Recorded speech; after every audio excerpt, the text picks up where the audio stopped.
Hello, everybody. Welcome to the Red Devil Experience. Hope everybody is doing well. We got the latest breaking Manchester United news. Big discussion going on today after yesterday's good, positive win result performance by the lads and Carrick's boys.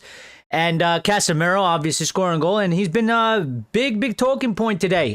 Is there a potential U-turn on the card for Casemiro to stay? Obviously, the fans inside the stadium yesterday at Old Trafford was singing one more year to Casemiro as he came off the pitch later on in the match. And we've gotten some pretty sort of big updates. They are conflicting each other. Okay, so we're going to get into that and break that down, and we'll have a discussion about it, and we'll open it up to opinions, and, anybody that wants to make the case for why he should stay or why he should go or, something else. But there's been some interesting updates. Fabrizio Romano and other Graham Bailey and other journalists sort of weighing in on the Casemiro situation. I think Michael Carrick was even asked about it after the match yesterday in the press conference post-match, and he commented on it. So we'll get into that. We also got some other big transfer updates as well, coming out about, once again, obviously the midfield. Okay, list of names. Looking forward to. Gary Neville has discussed and came out with a sort of a big opinion on the midfield. Okay, and Roy Keane talking about Michael Carrick again and the managerial situation, and in which he says that he still, at this current moment in time, believes that there are way better candidates than Michael Carrick, and Manchester United should be looking to get those in and not keep Michael Carrick, regardless of how he's been doing. And yeah, he just not here for it on the Carrick department, sticking firm to his belief that there's other managers. He has given us a couple names, and I will tell you what they are. And we're going to discuss this quite well because, listen, I respect Roy Keane. I know what Roy Keane is in terms of, as a personality. He's sort of a very much of a hard ass, yeah? And he's like that with everybody. So I kind of think it's fair, regardless, because, I mean, it's not like he's favored anybody in particular. He's very much a hard ass with everybody. So, he is what he is. Some people don't like that he's such a hard ass all the time. But I can respect it to a certain degree. I mean, if you're going to do that, then, sort of do it with everything. And don't make any sort of special exceptions, I guess. And he's not really doing it for Carrick, to be fair to him. So, but let's start with the Casemiro thing. And guys, please make sure you're smashing the like button. It is a massive help to the channel, to the live stream. Get that done. Smash the like button. Get involved in the comments if you're new and you enjoy the content. Make sure you're subscribing and you're hitting the notification bell icon. We just hit 3,301 subscribers yesterday, so thank you to those that just joined us, and we look forward to growing the community and the channel. But without further ado, let's hit some of these updates. Okay, and I guess we're gonna go a bit of a back and forth a bit because these are quite conflicting. Okay, and then we'll sort of have just a regular talking discussion about it. Okay, there's been this sort of updates that obviously with the fans chanting for Casemiro to stay one more year, there's been all this talk, and basically one of the updates was that apparently Michael Carrick, according to Graham Bailey, okay, who is a football and transfer correspondent with Team Talk, all right, came out today and said Michael Carrick has apparently told Ineos that he wants Casemiro to stay at Manchester United, and said the Red Devils Chiefs are now willing to open talks with a 34-year-old over a new deal, but the player will have to make sacrifices. That was one of the first updates that we got earlier in the day. Then we even had the likes of Lenny Yoro coming out, okay, and saying everyone wants Casemiro to stay. He's a really important player for us. He showed it again. I think this was after the match. He said he showed it again today against Villa. Even the dressing room, every day he has the experience that no one else has in the team. He's won everything, so this helped us a lot in the games and even outside the pitch, which, I've sort of been making this point I've been making this point for quite some time. Listen, you might be able to get somebody with better legs. You might be able to get somebody with, a higher ceiling for a future in terms of like longevity for the project, for sure. Because obviously he's 34. We're looking to get people like Wharton, who's 21, or Elliot Anderson, who's 20, 21. But I've been saying we are not going to be able to replace the experience. Certainly not. And he is, his own individual. So, once Cass goes, we might have better legs in the midfield. Maybe we won't miss it as much, but there's going to be things that no matter who we bring in, they're not going to be able to sort of fill that hole, and they're going to have to fill a different hole in a different way that maybe we potentially have right now that Casemiro can actually fill himself, which is not many holes, by the way. Very few holes. So, Euro sort of bringing up his importance, okay? I believe even Bruno Fernandes and Mateus Cunha also made some comments about how he's been sort of joking with Casemiro, sort of begging him, but jokingly in a way, like, come on, do one more season with us. Obviously, they have the Brazilian connection, and they'll be with each other, during the World Cup in Brazil. And obviously, it's just an importance to show, like, listen, I mean, we rate him. Many people rate him.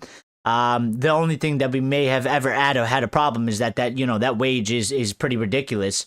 And it is ridiculously high for somebody that, we got him when we got him, and, to be 34 years of age now. But there was a couple more updates here. So Rich Fay, along with, Nathan Salt 1, came out and sort of poured some water on, I guess, this fire of Casemiro doing a U-turn, because he's come out and Nathan Salt has said, talk of a U-turn on Casemiro's pending departure from Manchester United is more emotional than anything else. His exit was a club call and not no one or anyone at United expects to be re-engaged on. MLS is seen as the eventual landing spot for the Brazilian. And to sort of go hand in hand with that, Rich Fay came out with his own sort of little report, and said that Manchester United do not plan to offer Casemiro a short-term contract extension. The decision not to extend his stay was made far in advance of his public statement on 22nd January. Money saved will be used to finance a midfield refresh this summer. Now, this is where I'll sort of come in with my 2 cents here, okay? Like everybody else, like Harry Maguire, and I've said it for Casemiro as well, I have no problem if Manchester United were able to figure out how to do a deal where we give Casemiro a 1-year extension, and obviously it's got to be like, way lower of a wage, like literally in half, pretty much. Like it's got to be to 150,000, maybe 185, something like that. It's got to be significantly less. If there was a way for that to happen, if there was a way for that to sort of, come about, and Casemiro would be willing to do it, I would be totally okay with it, because I think, again, sort of what I've been saying over the past couple,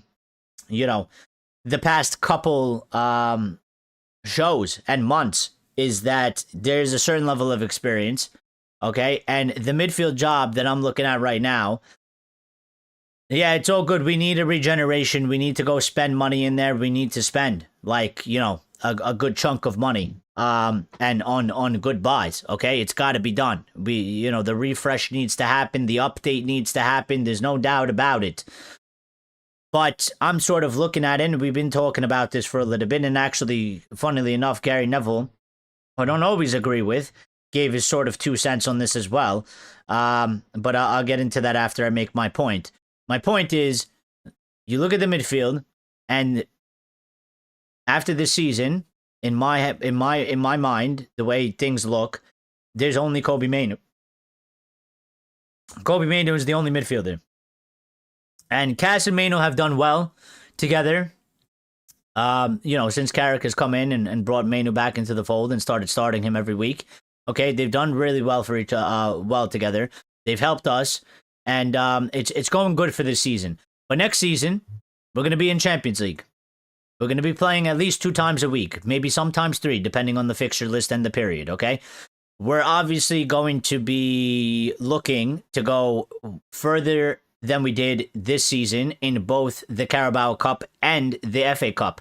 And also, on top of that, we're going to be looking to have a very strong Premier League season where we would want to, at the minimal, either try and replicate the place that we're going to finish this season, with obviously the minimum being, Champions League, so four or 5th, but we would like to keep the position, or improve and, sort of close the gap on the points in difference between where we finish and first place.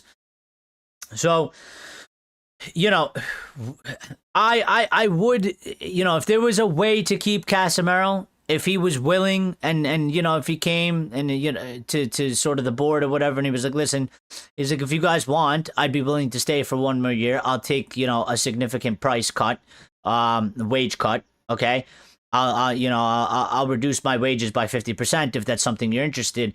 If I was there, I would say I would be interested, because I think if you could keep Cass for another year, okay, and get in the 2 new midfielders that we need, I think it helps us monumentally for next season. We have 2 players that are absolutely comfortable playing with each other. We have an experienced player like Casemiro, who's done it at the highest level, and as Yoro mentioned, and as everybody knows, he's won everything there is to win.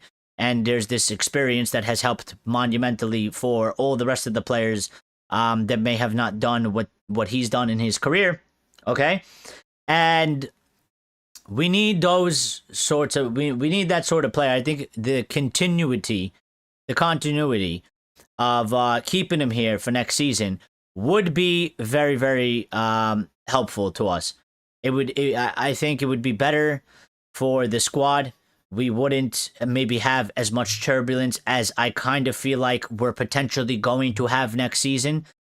Because, again, Manu is a young guy. He's still got, and this is why we're all excited by him and we love him, because we know there's a lot more room to grow.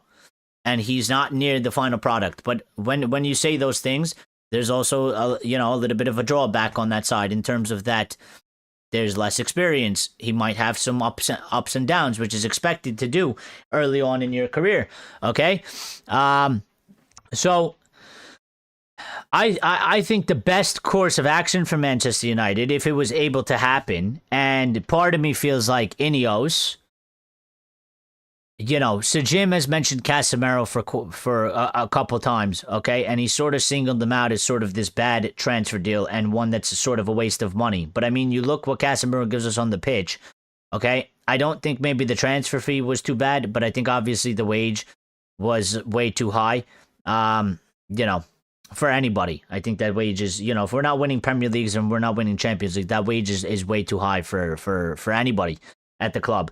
Maybe not Bruno Fernandes, maybe, but he's been here a long time, and he's, he would be the only one that sort of would have an argument to say that he sort of earned it. But I think the best course of action for Manchester United, the one that would give us the most stability, is if we were able to keep Cass and have Mano, because Ugarte, in my opinion, is gone, and he's going to be sold, and he should be sold, because it just doesn't look like, it just hasn't worked. I haven't seen anything special from him in the 2 seasons he's been here. He seems quite average, or maybe below average at times as well. And we obviously need better. We need better to compete in the Champions League. We need better for next Premier League season, because with the performances of some of these teams, okay, like Liverpool, like Chelsea, like maybe Villa, and, even Arsenal and also Manchester City, like, they're all going to go spend money. They're all going to try and improve. So, we are where we are. We want to try and keep up with them. We don't want them to maybe we're a little bit closer to them right now. We don't want them to take a giant leap over us. So we have to go and do the things that we need to do to make sure that happens. I would definitely keep Casemiro. if it was a possibility of doing so. But ultimately, I don't think it's going to happen because, I mean, there's the Ineos side, but I also think there's sort of the Casemiro side. I mean, this decision has sort of been made, okay? I don't think Cass is necessarily that super interested. I mean, listen, he loves Manchester United, yeah? And you know for a fact, once he leaves, okay, and maybe once he retires as well, after his career is kind of over, like, you just know that he's going to continue to support us, you know, well after he's gone. He'll be sort of like a Schweinsteiger, for example, or some of the others that have come here, and maybe didn't do the longest period of time compared to some other players, but, you know, they continue to support us and they have a love for us. He will definitely do that. But I don't think Casemiro, listen, Casemiro's in a position, again, he's 34, his career is coming to an end. This is sort of the last sort of, you know, payday to a certain extent. And people get all fussy when people talk about money and they say mercenaries and all this stuff. But listen, I mean, you're 34 and you're coming to the end of the career. It's a bit weird. They get paid a lot of money, they do. But it's a bit weird in terms of real life, okay? Like, you know, loads of people work, you know, till retirement. These guys basically retire at 35, and in terms of age, you know, lifespan, they're quite babies, okay? You still have, like, you would at least hope, the standard, another 40 plus years to live out your life. So, you know, I don't think it's really in favor of Cass to, you know, sort of take a pay cut. You know, ultimately, listen, he could do one more year, take a pay cut, but I think that sort of messes you up, because once you take that pay cut, when you become a free agent, it's quite hard to ask for probably significantly more money. In this aspect, because he is getting paid so much money, he will be a free agent. When he goes to sign for whatever club, you know, he sort of does have a bit of a bargaining chip in terms of, listen, you're getting me for free and I get paid this much money, so, you know, how low can you really go, type of thing. But yeah, I think listen, I think the decision's been made. I think a lot of fans are quite emotional. I mean, you know, this one's a bit different to a little bit of a degree, because, you know, usually, or in the past, you know, players that maybe we didn't know, you know, we sort of expect them to leave in the summer, but it doesn't get announced until the basically the league is over. There's no matches being played, and it's sort of just like, you know, it gets announced. People get emotional online for like a day or two, but then it's like sort of just like, you know, goes away. But with this, it's like, because they announced it basically mid-season, and he's playing, you know, every week, and he's actually performing, you know, exceptionally well. I mean, he's doing the best. I said this the other day. He's doing the best farewell tour you probably could give. 'Cause he's given us everything, and he's being phenomenal. So we will miss him. But there's you know, this hyper focus on the midfield. And we are going to talk about the manager as well, because Roy Keane had some things. I see Luis Enrique just made some comments about being linked to Premier League clubs, so we're going to get into that as well. Okay? 100%. 110%. But Gary Neville sort of had a lengthy opinion, as I guess he tends to do after Manchester United play on Sky Sports.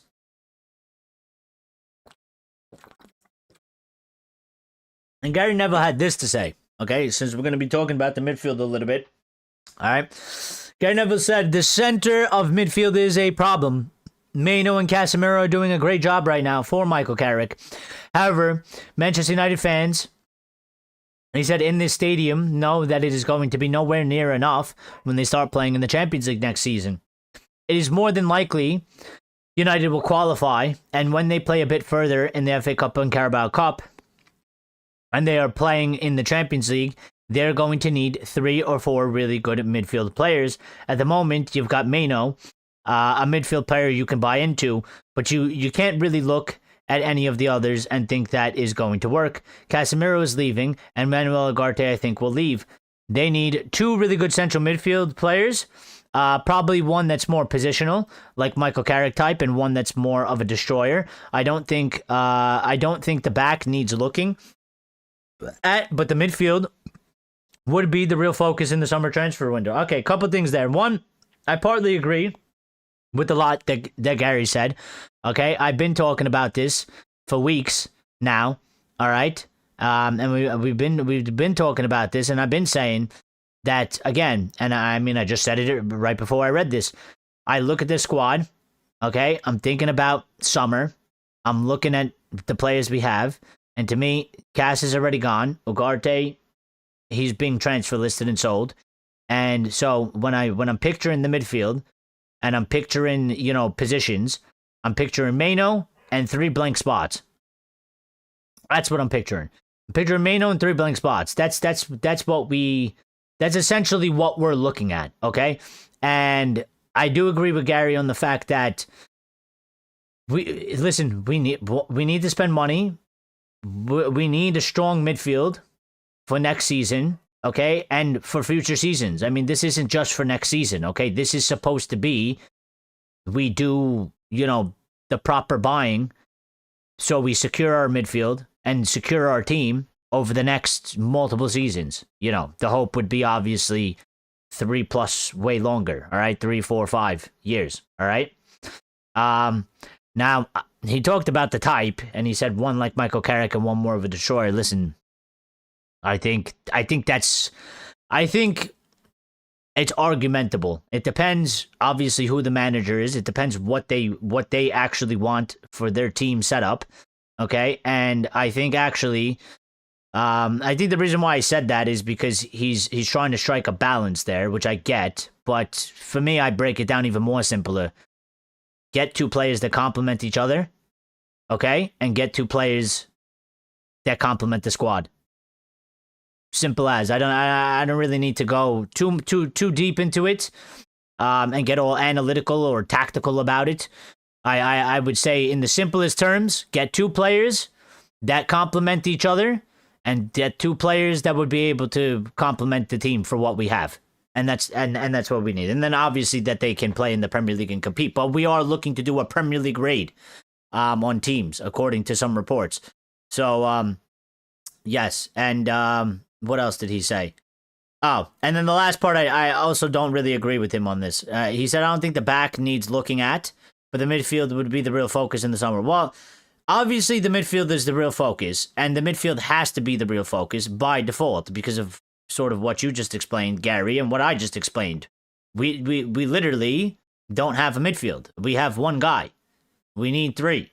We need 2, and then maybe the third one can be sort of a cheaper, a little bit more of an experimental type player, to a certain degree. And when I say experimental, I mean, I guess maybe like ideally, if we could find a midfield option like a Senny Lemons, where, he's sort of maybe a little bit of a lesser known name that's going to cost you a little bit less money, but has some potential or whatever, or, can make an impact like Sene did in the goalkeeping department, and he sort of would be our 4th center mid, and we get the 2 stars. We got Kobe, or the two top end tier high potential ones, and Kobe Manu, and then the 4th one maybe a Mateus Fernandez, because if West Ham get relegated, he should be going for cheap, and he's a decently good player at a decently good young age, all right, where he could sort of grow at Manchester United.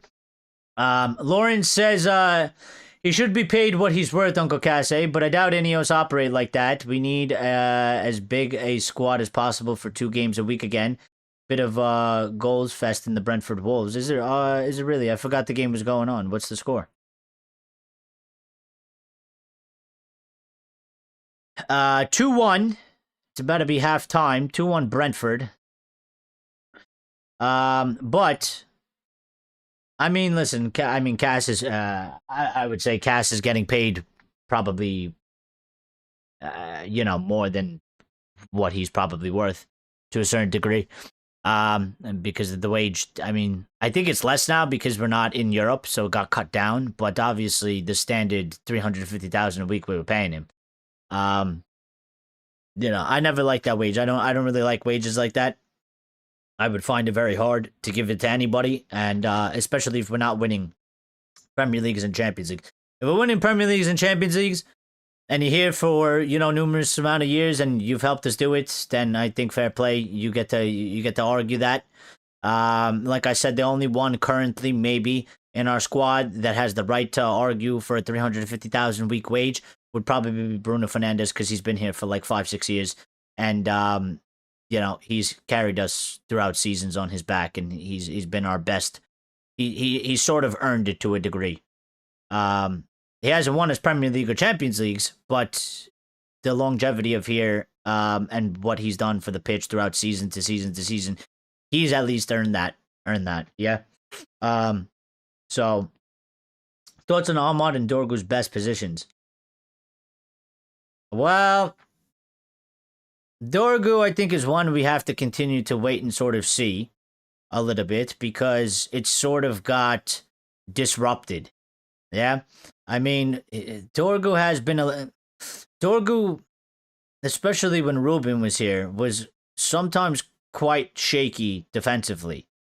And then obviously the crossing wasn't good. But obviously then afterwards, he was starting as left wing, and he was performing phenomenal there. And he scored a couple bangers. And then that got cut short. And, we kind of wanted to see, as many different opponents, different types of opponents in different matches, because that's how you really get the final say. I mean, I sort of look at the Dorgu situation a bit similar to the Bruno Fernandes situation, okay, that we were kind of once upon a time going through, okay, because Bruno obviously always normally played 10. There was every once in a while, he would end up out on the wing, or every once in a while he would drop deeper and play in the midfield. And sometimes, because you're doing it every once in a while, when he drops into the midfield deeper, he would have a good game. And people would start then talking about, oh, maybe he should play there because, it looked quite good. And then you do it again in a different game and it looked like shit and it didn't work well. So, but we finally actually got that answer, because Ruben was the one that took him and put him there and played a shit ton of matches with him there. And after seeing him consistently, basically week in, week out there, we finally got the consistent answer of, yeah, we don't like him there. He doesn't belong there. It doesn't work. And he needs to go back into his position. And I sort of look at the Dorgu thing the same way. Like, we got a little taste of it. It looks good. It feels good. But conclusively, he's got to play a way more matches there, because we need to conclusively see, and sort of like, how's it going to go? Is this sort of a short temporary thing? Maybe he was just hitting form and he was, just flying on all cylinders at that time, and maybe it was just going to be something short and sweet and sort of ended, and then maybe it didn't look too good later down the line. Or maybe, like, that should maybe be his actual position. So he's got to come back from injury, and he's got to play, and, we're sort of running out of games, so it's not really ideal. So maybe something for next season, because what do we got left? 8 or 7 matches. And I don't know when he's going to be back, so I don't think he's going to necessarily be back or make it back. For many matches till the season ends. For me, Ahmad, I think if we're playing a 4-back, he's got to play right wing. He's got to play on the wing. I think for me, if we're playing a 4-back, he's got to play. He's got to play on the wing. If you play a 5-back, I think he's fantastic as right wing back. We got 3 center backs. We sort of got an extra defender in there, as they say, traditionally, I guess. So I think you can play a right winger as a right wing back, and I think it's fine. But if we're playing a 4-back, which we currently are, I think, and they're very similar positions anyway. I said this once upon a time, but right wing back and right winger, they're sort of very similar. They do similar jobs in a certain degree. I mean, you got the right winger. He's going to have to track back. He's got to help out defensively anyway. He does it anyway, okay? And he needs to get forward if he's playing right wing back, and he has to help out in the attack. So either way, they're a bit similar, but Lauren says, for me, you optimize where you think you can best play Dorgu and Ahmad, fullback or winger. Then invest in at least one vacant wide position. Luke, Mazzawari, and Delo not at the level for ambition. Well, the thing is, I think the problem that we have, and the reason why I can't really, it's not that I don't agree. The problem is in my head that stops me from actually having this full on discussion, is because I look at the situation that we have, and I'm just like, we need to buy 3 midfielders. We need to buy 3 midfielders. And that's going to be that's going to be a large chunk of the money, just like how we spent a large chunk of the money on the attack. And then I kind of feel like, listen, maybe we'll be able to do 5 transfers. Part of me feels like that might be asking for a lot in this sort of window that's coming up because of the World Cup, and it's going to be sort of a bit shorter. Maybe for some players or some targets, because a lot of players are going to be at the World Cup, and then it depends how far they go in the World Cup as well. And then there's going to be sort of a short layover between the World Cup ending and preseason starting, and then shortly after preseason, the league starts. So, and the league starts always in sort of mid-August. And I just, obviously not knowing exactly how much money we have, and having a little bit of concern with sort of Ineos sometimes appearing that they want to do things on the cheaper side, and I call it, having their cake and eating it too, because they seem to want to say that they're doing the very best thing possible, but then on the financial side, maybe sometimes they go a little bit cheap, like not buying somebody in January, but saying that we're gonna have a great season and we're gonna do good and we're gonna get Champions League and all this stuff, and we're gonna win the Premier League by 2028 or 2029, whatever it is.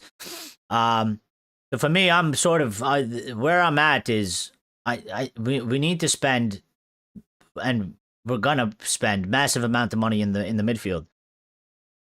There's been reports about a left wing, so if we sign, let's just say three center mids, and we sign a left wing, that's probably gonna be,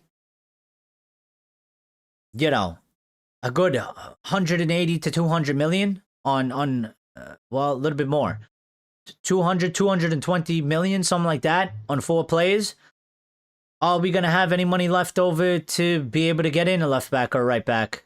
Maybe if we sell one of them, but I mean, I wouldn't expect to get much money from Maz. I don't think Luke Shaw is going anywhere, and I don't think that he's going to be sold.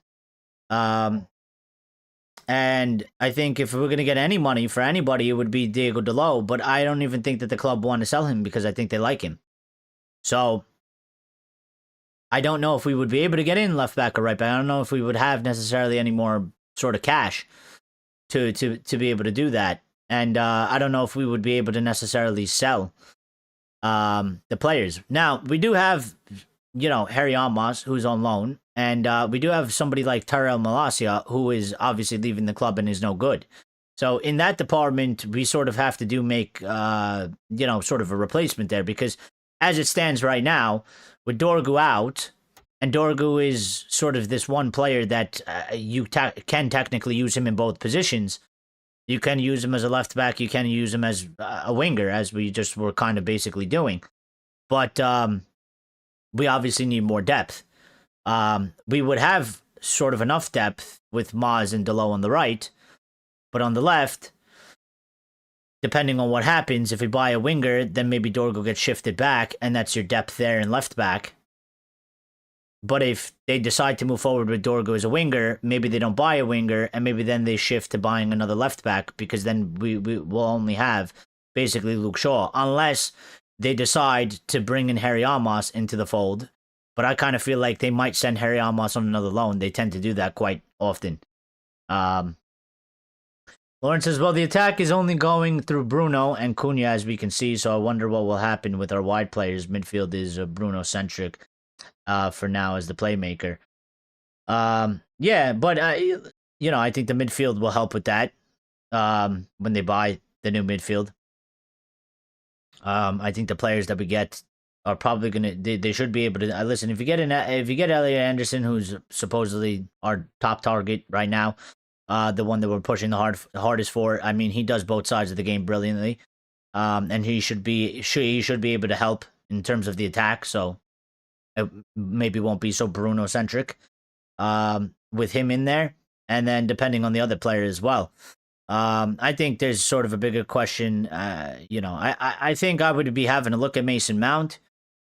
I have doubts in terms of the club doing something about that. I think Mason Mount will just be a player that is here, and will probably play second fiddle to Bruno, and sort of be his sort of I guess backup. But he's not like super reliable, as we can see, because since he's walked in here, it's the same story every season since he's been here. He plays some matches, he gets injured, he misses a bunch, comes back, plays 1 or 2, gets injured again, goes missing for quite a bit of time, and he's not really reliable. So, I mean, on reliability, I would maybe be looking to see if I could do some sort of a switch there, but I don't really trust the club, and I think it's too much for the club to do. I don't think that these guys can actually handle doing that much amount of changes and transfers. I don't think they'll be able to handle it. I don't think they'll be able to do it in a timely manner for it to work. And then there's also, for me, there's an issue with the defense. There is an issue with the defense that we actually have to slightly look at. And when I say defense, I'm talking more about centre back, because there's a bit of a concern with Lisandro. There's definitely a concern with Matthijs de Ligt. And there's question marks over Harry Maguire. And then obviously we have Lenny Oro and Heaven, which they are, the 2 young guys that we look for, to progress them and get their future. But there's definitely, you have to definitely look, and that's where I disagree with Gary Neville. You have to look at the defense as well. Not only, as people like to mention, the left backs and right backs, but the centre backs as well. Because, again, Champions League 2 matches a week. Well, if Lisandro and Matthijs de Ligt are going to get injured, like they've been getting injured, we're going to be in trouble. Because what's going to happen is, if Maguire doesn't stay, and let's just say we don't have money and we don't go in for another centre back, so we end up with 4. Well, to me, we kind of have like 2.5 to 3, because one of them, between De Ligt and Martinez, is guaranteed they're going to get an injury, and guaranteed they're going to be out for numerous amounts of games. And then we're going to have to be playing 2 matches a week, and high-level Champions League football. I mean, we don't know who we're going to get paired up with, in the group stages. I'm sure we're going to get paired up with some big teams, and it's going to be some big matches. We might have to face Bayern. We might have to play Real Madrid. We might have to play, Inter Milan or something like that. We're going to need those guys. Otherwise, we're not going to survive it. We're not going to survive that. We're going to go into a period where we may be playing some big matches, and we don't know how that season, the fixture list is going to be. What if we're in a period where we have to play like 5 massive fixtures against massive teams sort of in a row, and we're sort of on our knees in the centre-back department. So we can't really have that.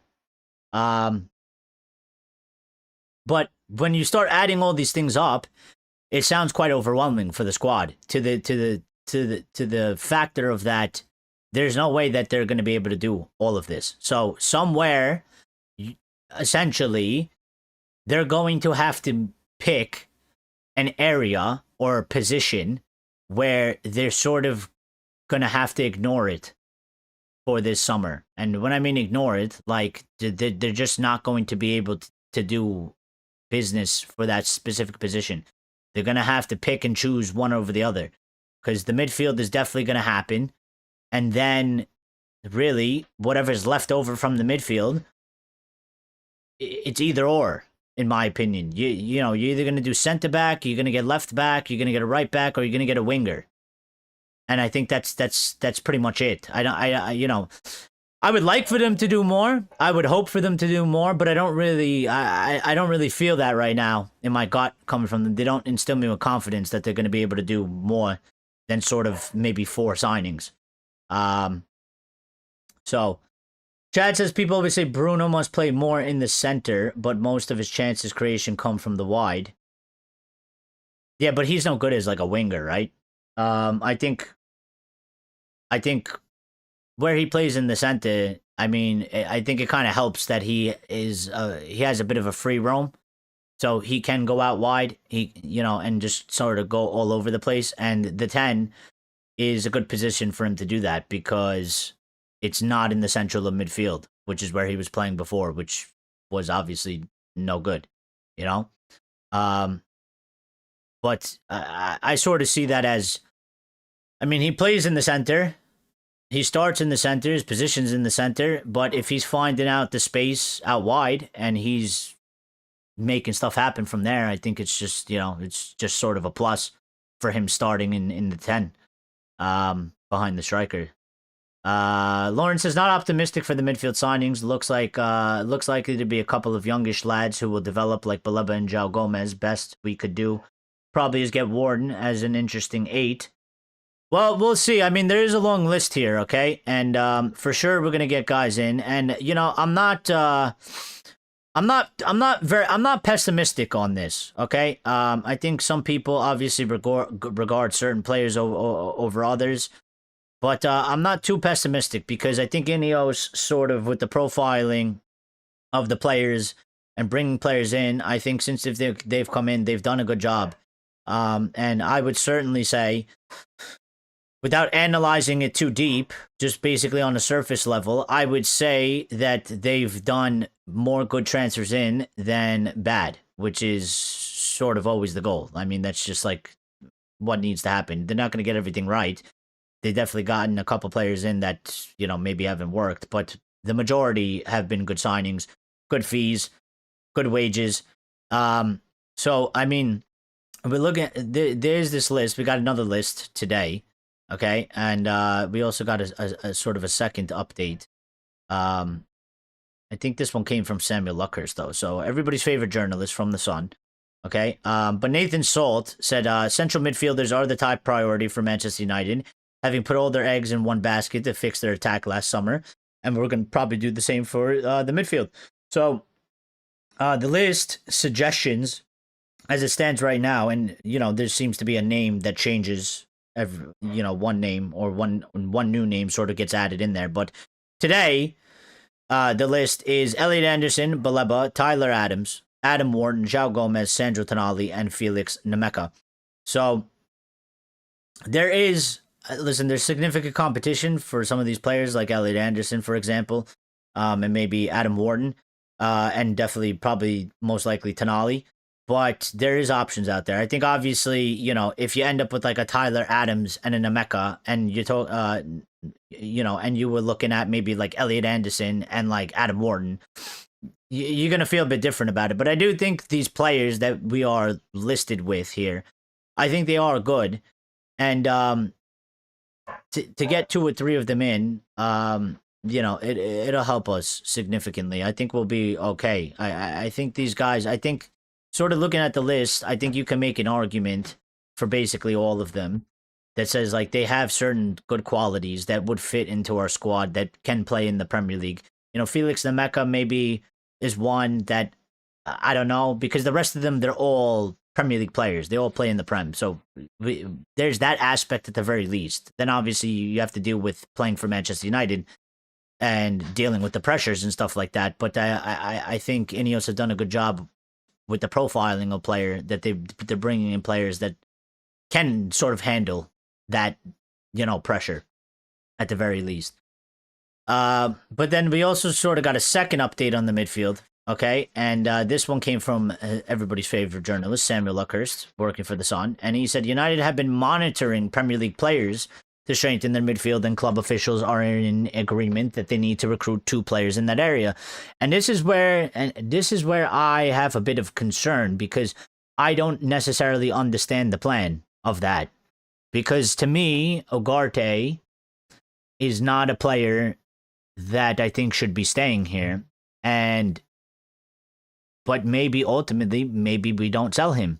Everybody kind of feels like Ugarte is going to be sold and he's going to be gone. But if that's the case, then why do we keep getting reports that our hierarchy and that the plan is to recruit 2 players in the midfield? Because again, that only leaves us with 3. 2 new players and Kobe Mainu. We won't survive. We won't survive next season with 3 midfielders. It won't happen. And maybe we do, but that's a massive gamble to do. And again, I don't like sort of these crazy gambles that Ineos seem to do.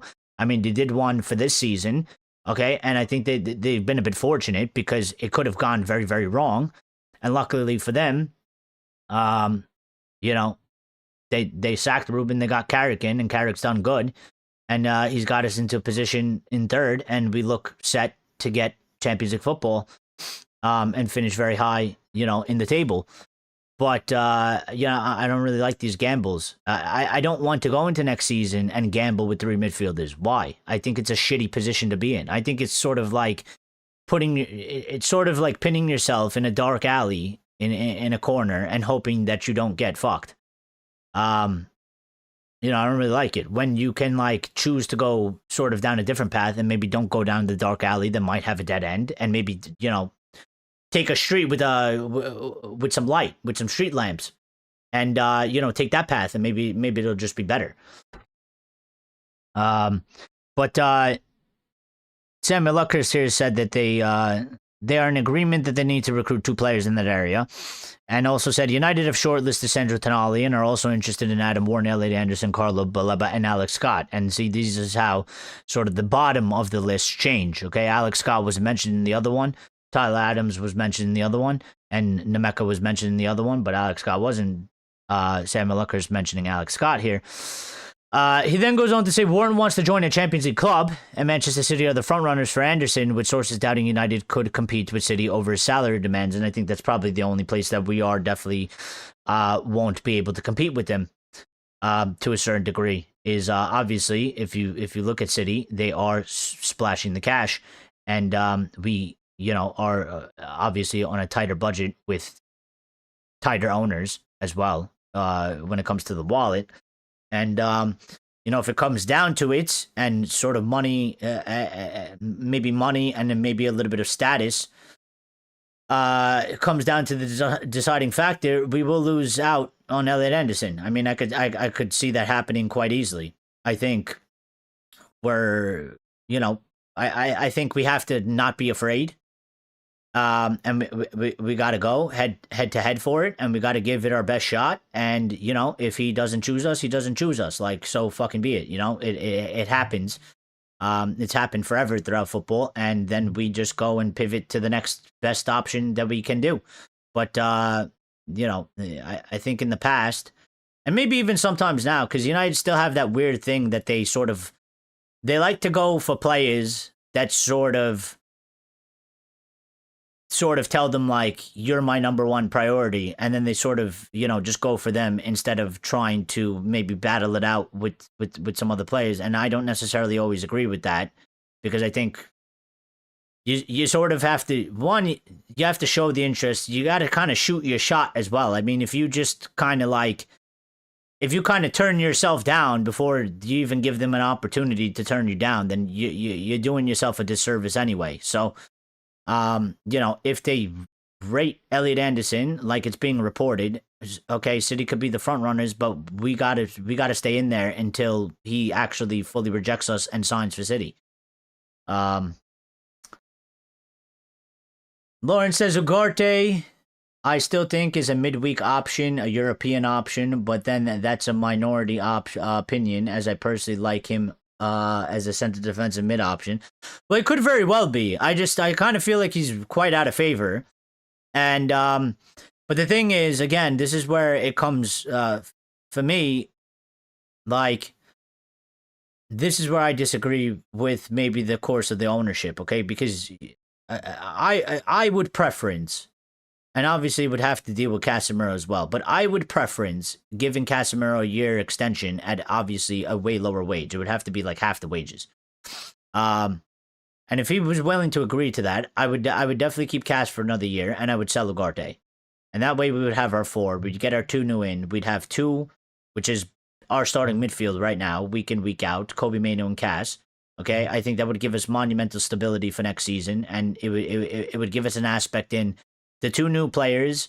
Maybe they're struggling, maybe they need some time to get adjusted, maybe they need to take a little bit of a path of like a Sesko or maybe like a Xerxes last season, and takes them a little bit to get up to speed, and we can sort of rely maybe on Kobe and Cass partnership, since they already played together and they've been at United, and we could sort of rotate in that way till one of these guys or both of them find their feet, and then they start performing every week, and then it's an ultimate battle for the number 1 spot. But with the updates, and what you're saying, maybe that's what United, maybe United view him as that as well. But I think if United are viewing him like that as well, I don't think it's because they actually view him as, I don't think they actually view him as sort of a midweek option in the terms of how you like him. I think it's because probably they're looking at it financially, and they're saying to do 3 centre mid signings plus whatever we want to do else in the squad, maybe get a winger or some type of a left back or a right back, or maybe we have to get a centre back. We're not going to be able to do all of that because we're not going to have the money for it. So somewhere, something's got to take an L, basically. And that could be not getting 3 midfielders and keeping Ugarte and getting 2 new midfielders and sort of having the 3 plus maybe Ugarte is just sort of like, a bit part player that is like a sub and a defensive mid, and we use him in like, different occasions and different games and stuff like that. And I think that's definitely a possibility too that we could be looking at. It's going to be quite interesting to see how it sort of unfolds. And obviously, once the season ends and once we get close to the window opening, we'll get a much clearer picture, and things will start moving, and we'll be able to tell a lot better. But it's always a bit difficult because, I mean, if you remember last summer transfer window, okay, we all were like, all right, striker 10, and then, midfielder and whatever other position we were saying.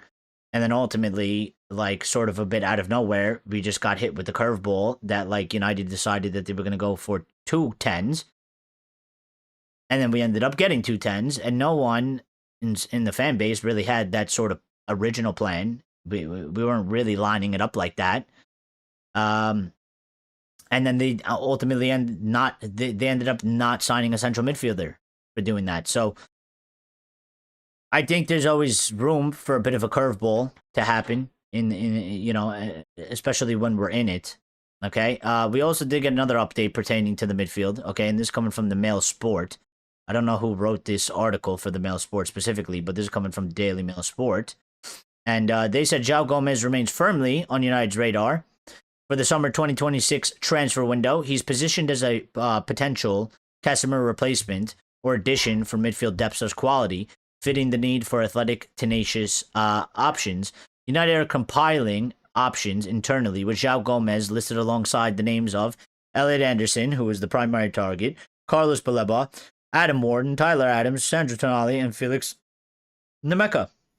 So it's unlikely to be a starter, except maybe in Carabao Cup Ugarte, but that may well be Xerxes too. Well, I expect Xerxes to be sold.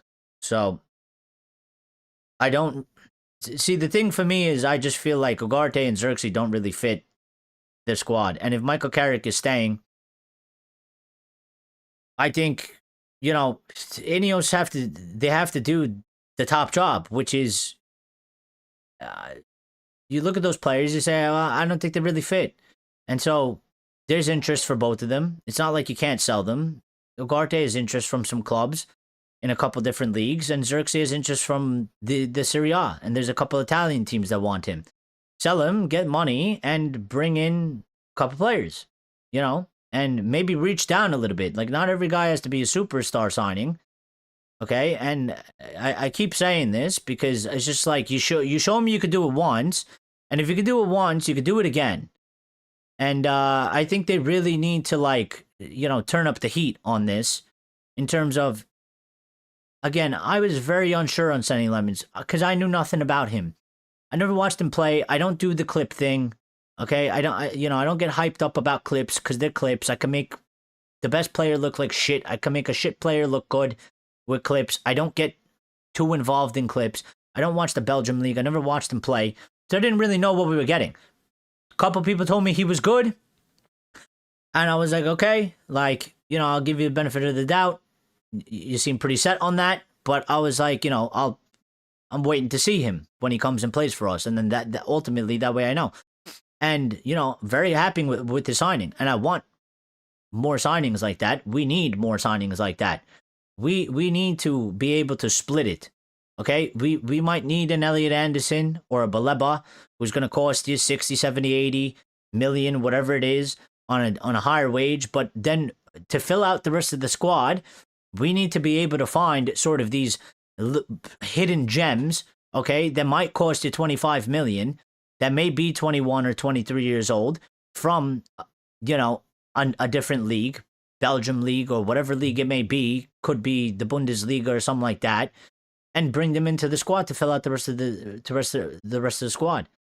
Lots of teams do this, and that's sort of, in my opinion, how you maximize it.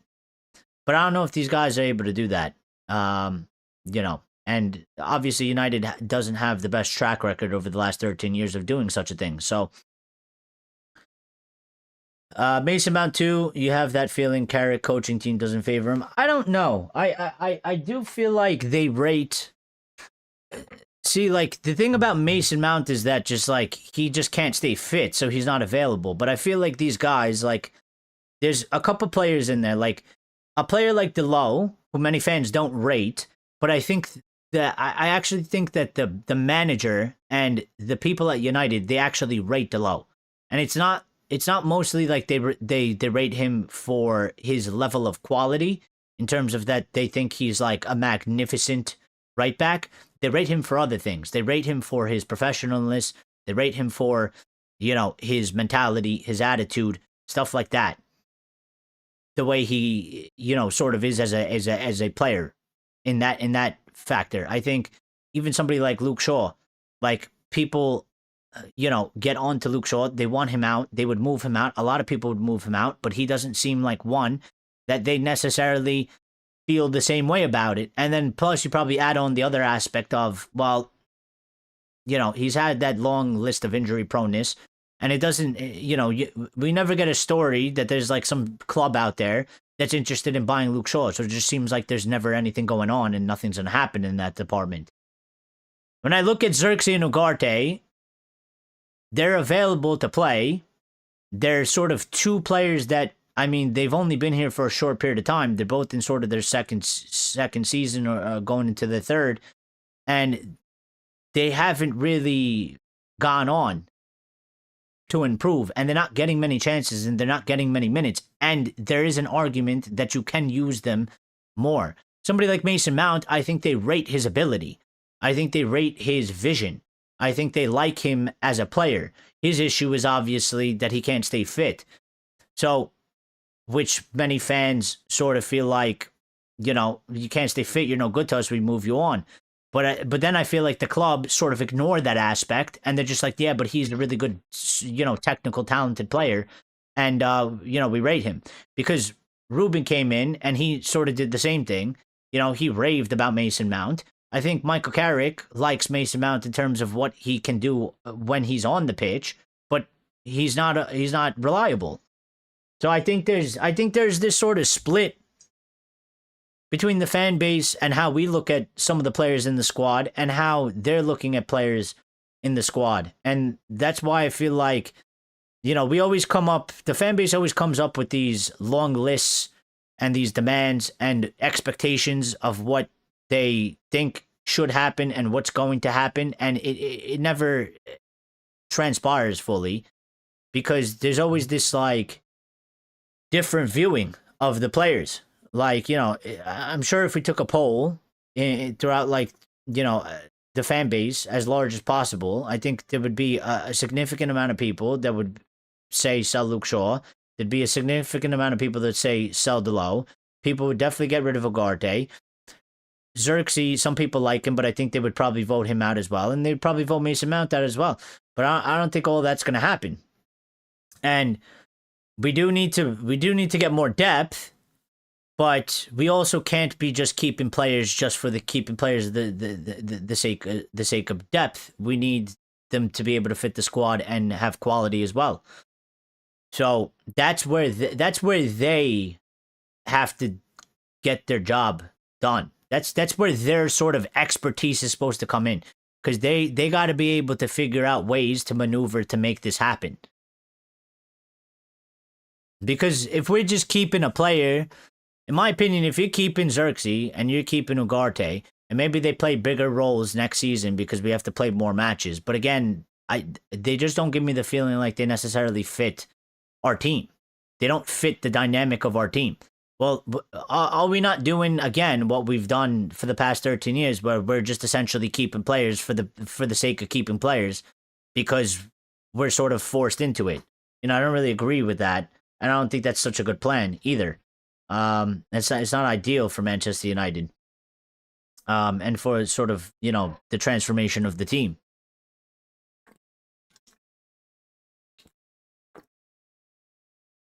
I gotta stop eating spicy stuff before I come on stream. It makes me so thirsty, and I just have to drink. Listen, we got a couple other things as well. Okay, updates, small tidbits here and there, that we will hit on. Just give me a couple seconds to pull them up here. So one comes from, and real quick, we're not going to talk a lot about this, but I thought it's quite interesting because we do have academy director. His name is Stefan Trope, okay, and he's made some comments, and I think it's like good to hear sort of from the director of the academy, somebody that's not really you know, mentioned a lot. Like everybody, you know, we're probably always mentioning Sir Jim like almost every other day, and, you know, Omar and Jason Wilcox and even Vivell to a certain extent, okay? But there's a guy who is the academy director, and he was doing some speaking today to Andy Mitten and The Athletic. They wrote an article. He did a little bit of an interview, and he said, this is what he had to say about the academy, okay? He said, "I want this to be the greatest academy ever. I'm a big believer in purpose, and I know Manchester United has its way. We know the DNA is strong. United need to be the greatest developers of football excellence. No matter where I've worked, who I've supported as a child, or what I've played for, I'm totally aligned to the ethos of United and its fans, because I think there's no better feeling than that." He also then goes on to say, "Every day when we come to work, I say, have I been courageous today? Have I shown courage with the team? Have our players done that? Have they shown character? To handle this club, you need character." I agree. "You need something about you." I agree. "You need to be able to handle the weight of the badge." I agree. "You need to show accountability." I agree. "You need to show what you're capable of under scrutiny." 100% agree. He says, "There's nothing like the pressure that this club brings. The pressure is a privilege here, and there's no greater place. Along with Barcelona and maybe Ajax, I think we're the three clubs in the world that have that tradition of youth, and our clubs are built on it. So as a youth developer, there's no better place in the world for me to be. I grew up 20 minutes away. I recognize and respect everything this club has done. So to be here now, leading Manchester United's academy, I think it's pinch yourself time." And you know what? I like that. I like that statement. I don't know much about him. You know, I don't know much about him at all. I haven't really heard from him. Don't know anything about him in terms of a background or anything like that. But I think in terms of statements, I like what he had to say. I think it's a very strong statement. I think, again, one part that stands out to me here is where he pointed out that, you know, you need to handle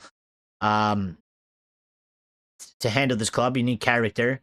Okay, you need something about you. You need to be able to handle the weight of the badge. You need to show accountability, and you need to show what you're capable of under scrutiny.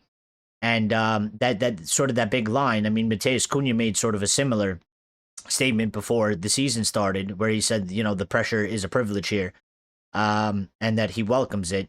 And this guy's saying the same thing. So I think, listen, I don't know, you know, in terms of him putting in the work. I mean, you know, maybe sometimes words are a bit cheap, but he's he said some very good things here. Gives me sort of a positive vibe on this guy because he seems to, at the very least, and especially because he said he grew up 20 minutes away, so he's from the area as well. He does seem to be sort of aligned to what people would traditionally say is United's DNA. And, it's the sort of thing we need, and probably the sort of thing that we've been missing for, years now and not really had. And, the academy is important. It's important for multiple different reasons. One, it's part of our history and it's ingrained into the club. But two, it helps with squad building. And three, people don't like this aspect, but it is true, and I don't really care. It helps with finances from both sides. I mean, especially with how things are set up in today's time, with PSR and all this stuff and pure profit and all that. I mean, not every player is going to be able to make it. You see other clubs utilizing this, okay? The likes of City and the likes of Chelsea. This is how they be able to keep the revenue coming in to have more money, to buy more players, to free themselves up. But also, I mean, if you can develop top talent, it's less money you got to spend in the transfer window. In one position, and you can take more of that money and spend more of the money in a different position that you are not developing from the academy, or that you are, not getting from the academy. So, I think, that was quite interesting. I saw it. I know people love, like, the youth and stuff, and, I know it's important to this football club, so, I thought I'd just, bring this in. Ruben liked Mason Mount in the 3-4-3. He could be a hybrid 8-10, but that's completely Bruno's role now. Yeah, I mean, listen, we probably do. I expect Mount to stay here because, in a certain sense, I mean, we technically need depth in Bruno's role, right? And you would say it's one guy, and I guess, I mean, this guy can't really stay super fit, so, he can't really be a starter. So maybe if he's just sort of Bruno's backup, doesn't play a lot of matches, maybe we rotate him in a couple matches. If we play like a Carabao Cup against a small team, maybe we start Mason Mount over Bruno or something like that. And maybe it works out for him in terms of, he's not playing a lot, so maybe there's less of a chance he gets injured or he's less at risk. I don't know, but I sort of expect... I don't expect Mason Mount to go anywhere. I expect him to stay, especially because, again, he seems to have injury problems, so I don't think there's a lot of interest in him. And I think United sort of play it off in the public as well. I think that's part of it. I think United probably, maybe they would maybe look to do something, but if there's no interest in a player, they sort of just spin it into, like, they rate Mason Mount very highly, Carrick rates him, or whoever the manager is rates him very highly. And it's probably because they best well know that they can't move him on even if they wanted to, because there's literally no interest. There's no way for them to do a deal, because nobody's interested in doing such a deal. I'm very sure Michael Carrick's going to be kept on as a head of his coaching team, because it's clear that he and his guys can reach the players and get the second half performance out of them yesterday. Well, it's interesting you say that, okay, because that was actually an excellent, nice little pivot into sort of a bit of the manager update, which we will do right now. And Roy Keane has had some things to say, okay, and specifically on Michael Carrick. And I guess this was yesterday after the match on Sky Sports, but Roy Keane had this to say on Michael Carrick, and he said, most players love a caretaker manager. He hasn't had any distractions. When you get appointed manager, you have a lot of different responsibilities. I'll get to my point in a second. He also went on to say, I think Man United needs someone with more experience of winning trophies, competing in Europe, and he hasn't got that. All this chat that everyone loves him, I don't know if everyone was loving him last week when they couldn't beat a Newcastle team with 10 men. I think he's talking about the fans. He then said the timing was good for Man United. Remember, this is the same team who finished 15th. People get giddy that United are third in the league. I don't. I'm not one of them. I get excited when teams are winning trophies. He then also went on to say, and followed that up, because I think he was asked, what managers is he talking about? Which is always a good follow-up because they tend to make these statements and then they don't provide you with any examples of who they would think is a good sort of person to take the job instead of Michael Carrick. And he was asked this, okay, and this was his response. He was asked on who he wants to see as the next manager of Manchester United. He said there's loads. Okay, he said Simeone and Enrique. And then he said you go and try and find the best. He said Tuchel, you have to Jamie Redknapp, who just mentioned him. Well, again, I mean, I guess he doesn't keep up with sort of the news that we do, because as us, we know that Tuchel, it ain't happening, and there's issues there already, but he looks like he's going to be extending his stay at England, and the same goes for Carlo.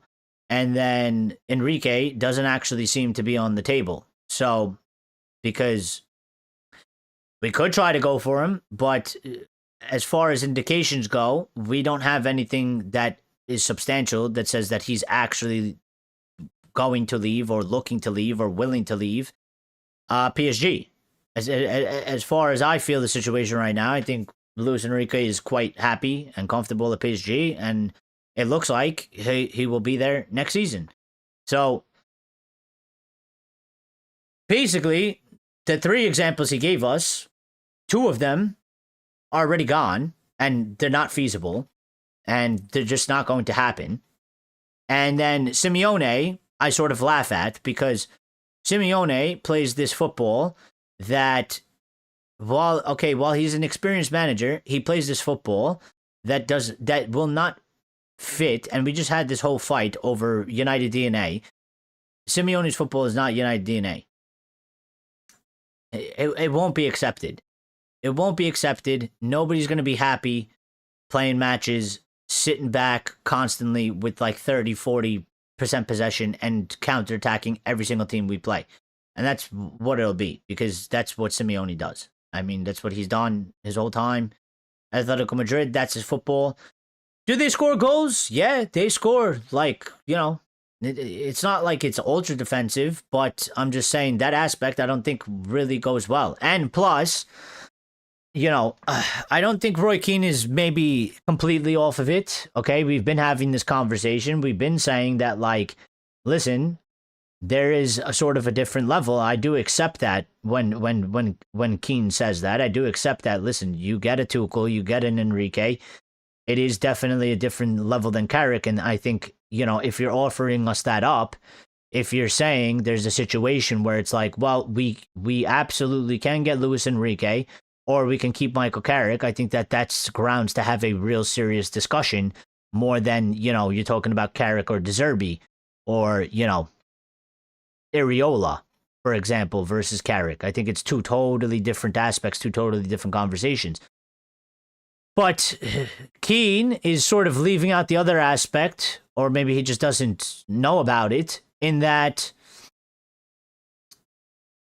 one of the problems with that is that to get somebody like Simeone or Tuchel, or even maybe Enrique, well, Ineos would have to be willing to relinquish some power, which they, from the indications we got, they don't seem like they want to do it.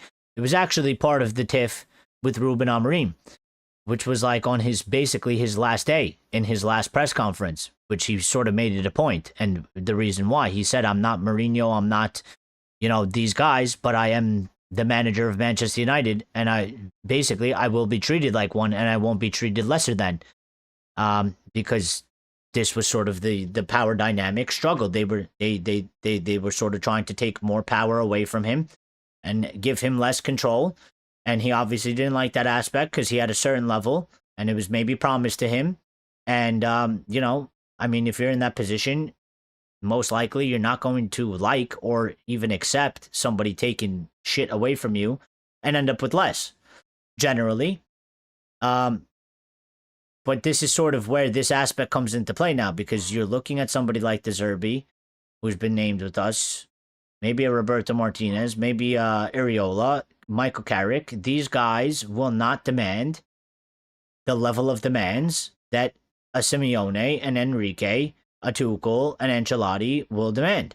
So I kind of agree with Keane to a certain extent. I understand where he's kind of coming from, but at the same time, I don't think it's going to happen because of the people that are running our football club. So it's I don't know. I mean, listen, this is all on them anyway. I mean, they're in charge. They put the money in. This is their plan. You know, they got to get it right for their sake. They don't get it right. I mean, they're the ones that are going to have to deal with the repercussions, you know, from the fans and stuff like that. So, you know, I certainly do agree with the fact that I can see the aspect that Roy Keane is talking about. I can see, yeah, I mean, you get as somebody that has experience in European football and has won Premier League, you know, titles, not Premier Leagues, but just titles in top divisions. Yeah, like it makes sense. And I think we should have one of those because I said, you know, Jose Mourinho has been our best manager post Sir Alex Ferguson. He accomplished the best thing. He did the best. And he had the best CV. And he was the most experienced. And, you know, that sort of correlates. And you look at the other ones that may have struggled. And obviously, they were not to that level. Like Ten Hag did well at Ajax, but it's Ajax and it's the Dutch league. You know, Ruben Amorim, he won Sporting a title. And he was very early in his career. And he's a young guy. But Premier League and Manchester United, different beast. Ole Gunnar Solskjaer, same thing. Like, he understood Manchester United, which I think allowed him to go a lot further and do better than he probably would do if he just went to some other top, you know, club. But ultimately, it didn't end well for him, and there was other factors as well. But it didn't end well for him, and you know, he only went to a certain level, and we missed opportunities to win trophies under him. We couldn't win we could have won a Europa League. We could have won a couple other trophies. Couldn't get over the line, and that's because I mean he didn't have the CV or the experience either, in my opinion. So that's one thing. Like, listen, I think Carrick is a good manager in terms of like tactically, like, you know, he understands the game. He's done a really good job coming in here. The one aspect is obviously his highest level is Middlesbrough. Okay. And I think what helps him obviously is his connection to Manchester United. He's managing Manchester United. So I think that can help him go further than maybe, you know, if he was just some guy that had no connection to United and he was just who he was and we went and got him after, you know, he vacated Middlesbrough. Okay, I think maybe it would be different with this manager of this sort of level of experience behind him. But yeah, I mean, I don't know what's gonna happen. So you know, it's another one of these things that is just like still all up in the air. And it's kind of hard to sort of pinpoint down because it's a bit hard to trust exactly what Ineos are going to do because sometimes they do good things. Sometimes they've made terrible decisions and horrible, you know, calls. And it's, they've gone wrong.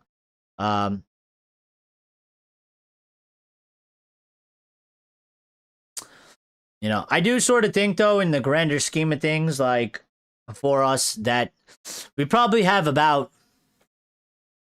especially with the way we operate, okay?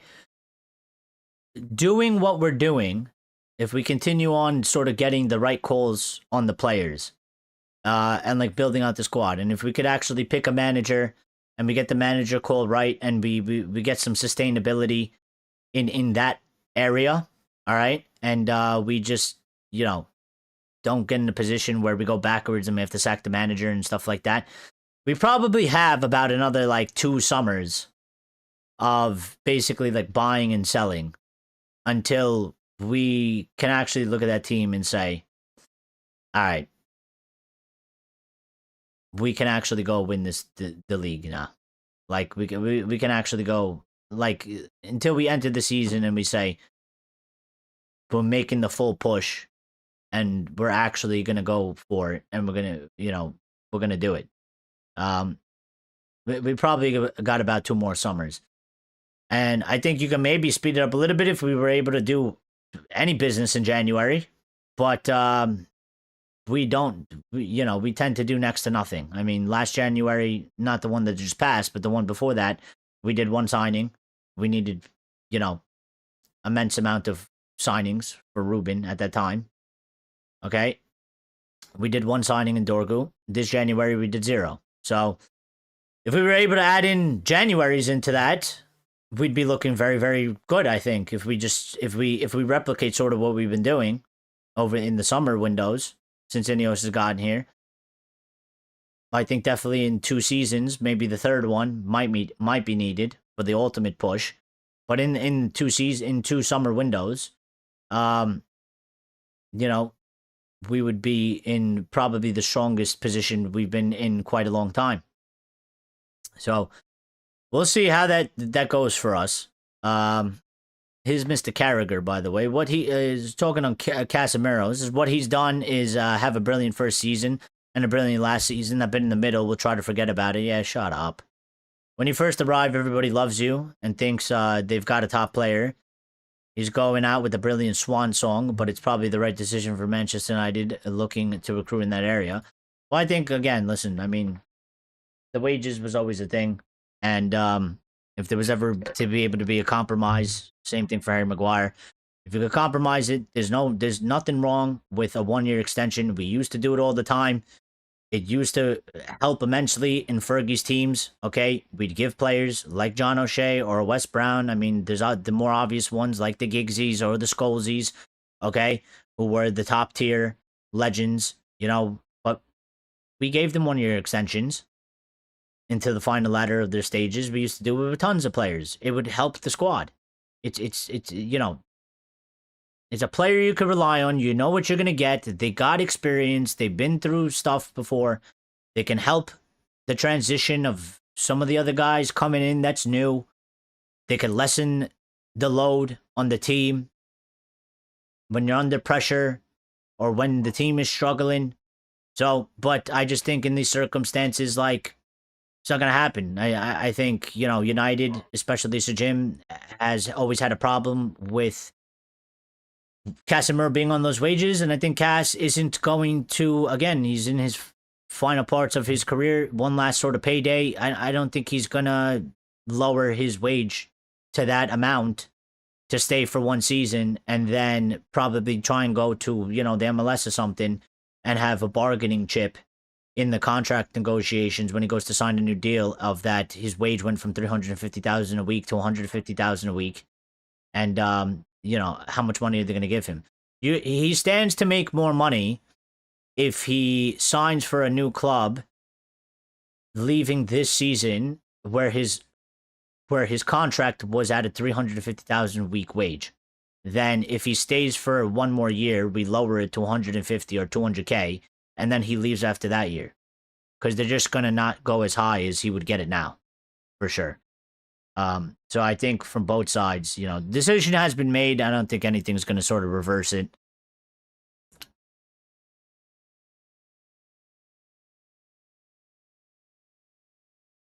I'm looking for, there was something by Luis Enrique. I'm looking for the Luis Enrique quote because I think it was, here we go. So Fabrizio has posted the quote by Luis Enrique. Luis Enrique on links with Premier League clubs. And this is what Luis Enrique had to say, okay? He said, I don't understand what you're saying, and I don't care. It's not important. I am the coach of PSG, and I am very happy to coach this great club.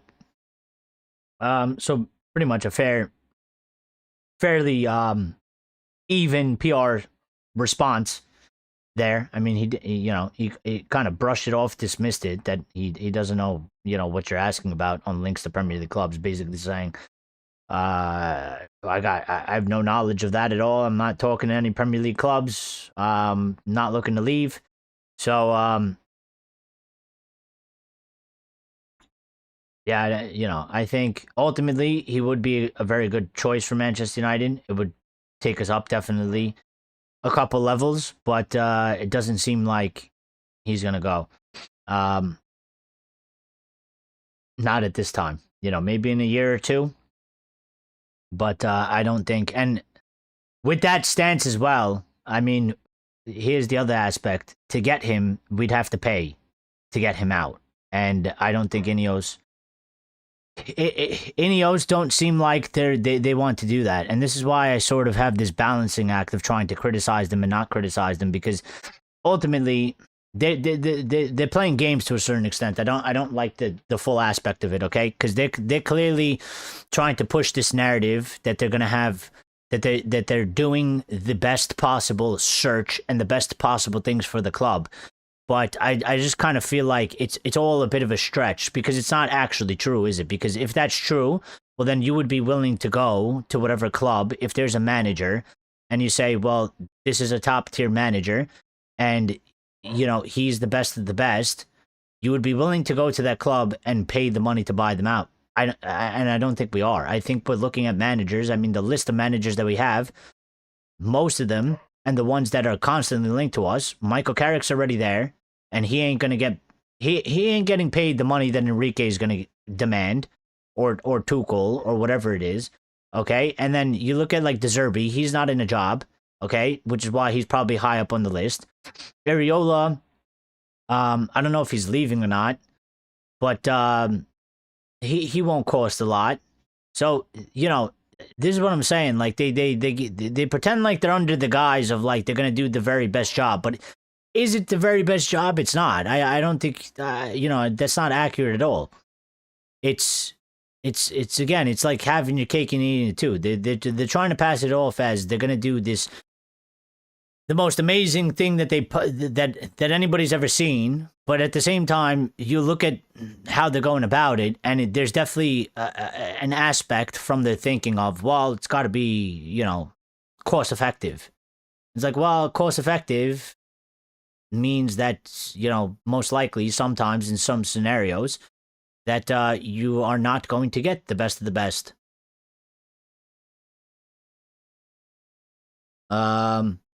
Lauren says, I was making a similar point about waiting for 2 summer windows because I don't think we currently have the personnel or the budget available for a manager for Enrique's ambition. And we may very well have to do that. I think that's a fair point, and I sort of think of that in the same way as well.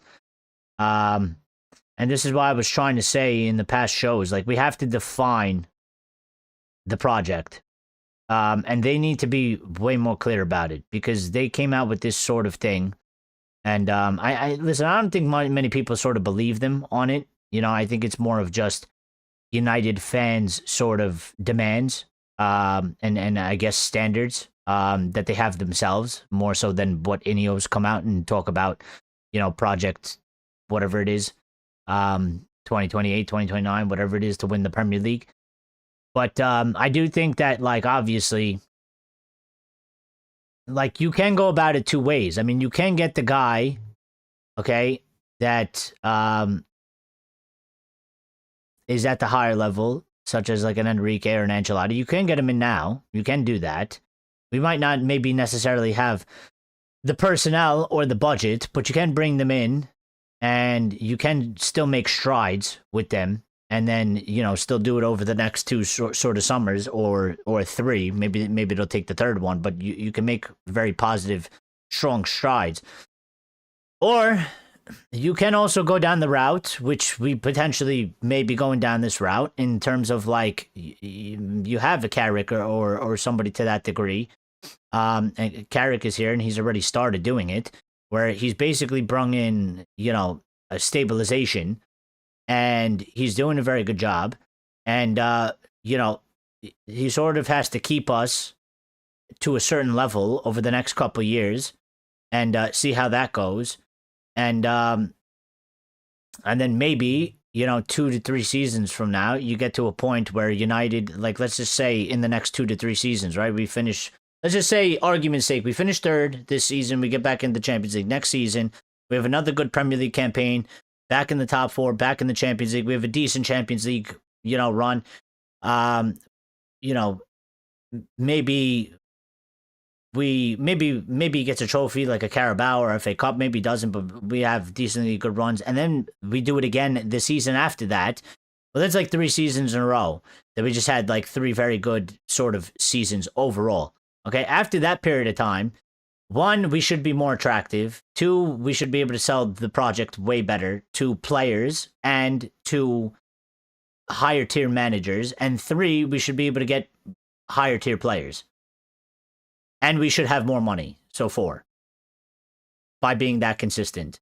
And so maybe by that time, at that time, if we're like, consistent, stable, and we're concurrently just doing that, then maybe then that's the time where we go in and say, okay, like, Carrick, thank you, you did it, but like, you sort of hit your ceiling to a certain bit, and we got to go and get the guy that, like, has all this experience, has already gotten over the line multiple times, whether it's in Champions League, top tier leagues, or both, and then go from there. So it's a lot of PR game playing, because you have a lot of young supporters calling for Enrique, while the older ones are keener on Carrick, but the young fans are crucial for branding. Yeah, I mean, they always do this anyway. They always do this anyway. It's quite annoying to try and have a real conversation and to know the real direction of Manchester United, because it's a PR machine. And they're constantly trying to play games, and they're constantly trying to play to all sides and basically please everyone, even though you can't please anyone, but their goal is to try and please everyone because it's such a large fan base. But there's also always the aspect that sticks in the back of my mind. That's the quite cynical one, is that there's obviously the Glazers here, and then there's Sir Jim, who's a businessman who has done deal with the Glazers. And nothing ever leaves my mind in the back of my head that says, well, somehow, one way or another, they are scheming to be able to make money. So, their heart is not in it, per se, to just have United the best because they want us to be the best. There's whatever is going on, whatever the decisions are being made, there's always some aspect where the money comes into play, probably a lot larger than it should be, and a lot larger than it is at other clubs. Like, obviously, you got to take care of financials. Obviously, you want to be doing good business and stuff. But with our people, it just always seems like the percentage that they pay attention to the financials and the sort of the worth and the meaning of the money that they would be able to make for themselves is always at a higher percentage. So that always just stays in the back of my mind in a bit of cynicalness, that, like, that's where I lose a bit of trust with them, because especially with the Glazers here. For me, like, if Ineos was the only ones that were here, I'd be able to give them a little bit more leeway. I'd be able to give them a little bit, like, more, benefit of the doubt on that aspect. But the fact that the Glazers are still here, and we know what the Glazers are, and we've seen what they do, and we know what their goals and ambitions are, it's kind of, you just can't, because I just kind of feel like it's like they're just like a shadow that just sort of is just fucking hanging over you at always, with like their greedy claws just waiting to fucking, come and like snatch them as soon as you could get the money, and they're just there to fucking snatch it and put it in their pocket and do what's best for them and not do what's best for the club, and where when I look at other clubs, like, they get the money and they're doing fucking everything they can to open up all types of pathways to be able to put more money into the club. Like City, if there was no rules and there was no regulations, these guys would be pouring in fucking unbelievable, like, billions would be getting poured in. They would be spending like quadruple what they're spending now. They would be like, it would be insane. Newcastle would do the same. If Newcastle could, they would just pump in all the fucking money that they have. And they can't. And, for us, technically, we're lucky in that aspect, and they're unlucky. But they would throw in all the money. Arsenal are starting to do it now. They didn't do it for a long time, probably because of, the stadium, and they were quite restricted for such a long time. But they're consistent. They're getting money in. They're playing good. They're finishing high in seasons consistently. They're getting money in. And I think they're not. I think they've paid off the stadium, so they've got freed up. So they're coming in to spend money. They'd probably spend more money. Liverpool are spending money, and they would do the same. if they could get more money in, and Chelsea is another one. If there was no rules, regulations, Chelsea would just be fucking loading. They already loaded in an insane amount of money. They would load in probably double. And then that leaves us.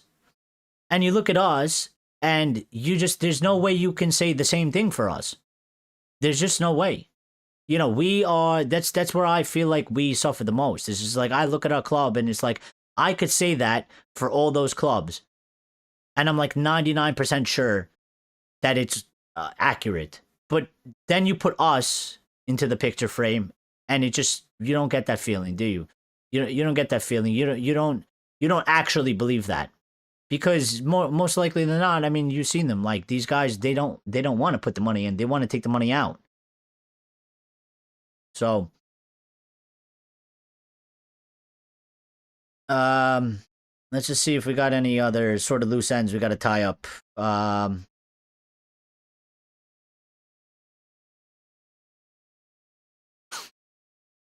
People not really buying the Luis Enrique quote. I listened, there's a season ongoing right now. I think it's to a certain level of being a professional, okay? And being, on a sort of a worldwide stage. I mean, what is he going to say? Like, I'm leaving? It's really stupid to do such a thing. I mean, he's in the middle of a season.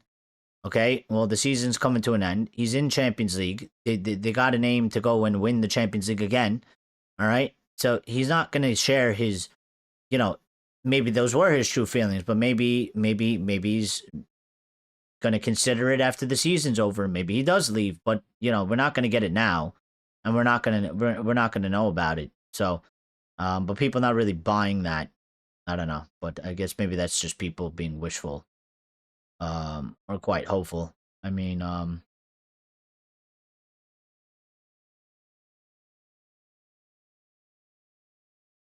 Thierry Henry has spoken on Bruno Fernandes. Okay, Bruno's getting a lot of love, and getting a lot of hype, and rightfully so, because he's performing phenomenal. And he is absolutely on fire. And this is what you need from your captain and your best post Fergie signing. Coming towards the back end of the season.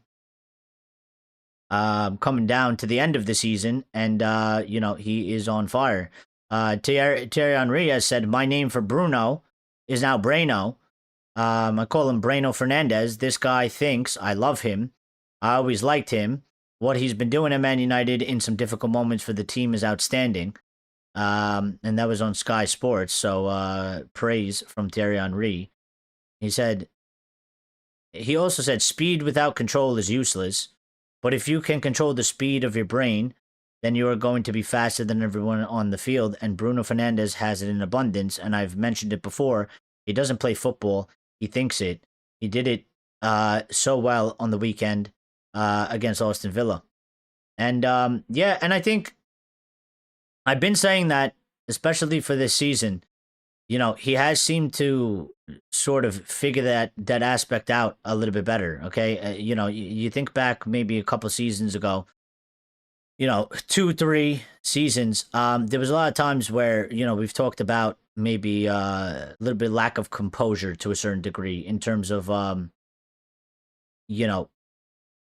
gets a bit tunnel visioned. He gets a bit sort of anxious. He gets a bit twitchy. He starts doing some crazy things on the pitch. I think he's turned that down. This season, I can 100% say with confidence he has turned that down, and he is more calmer in those certain things. And I think I've always likened it to the attack.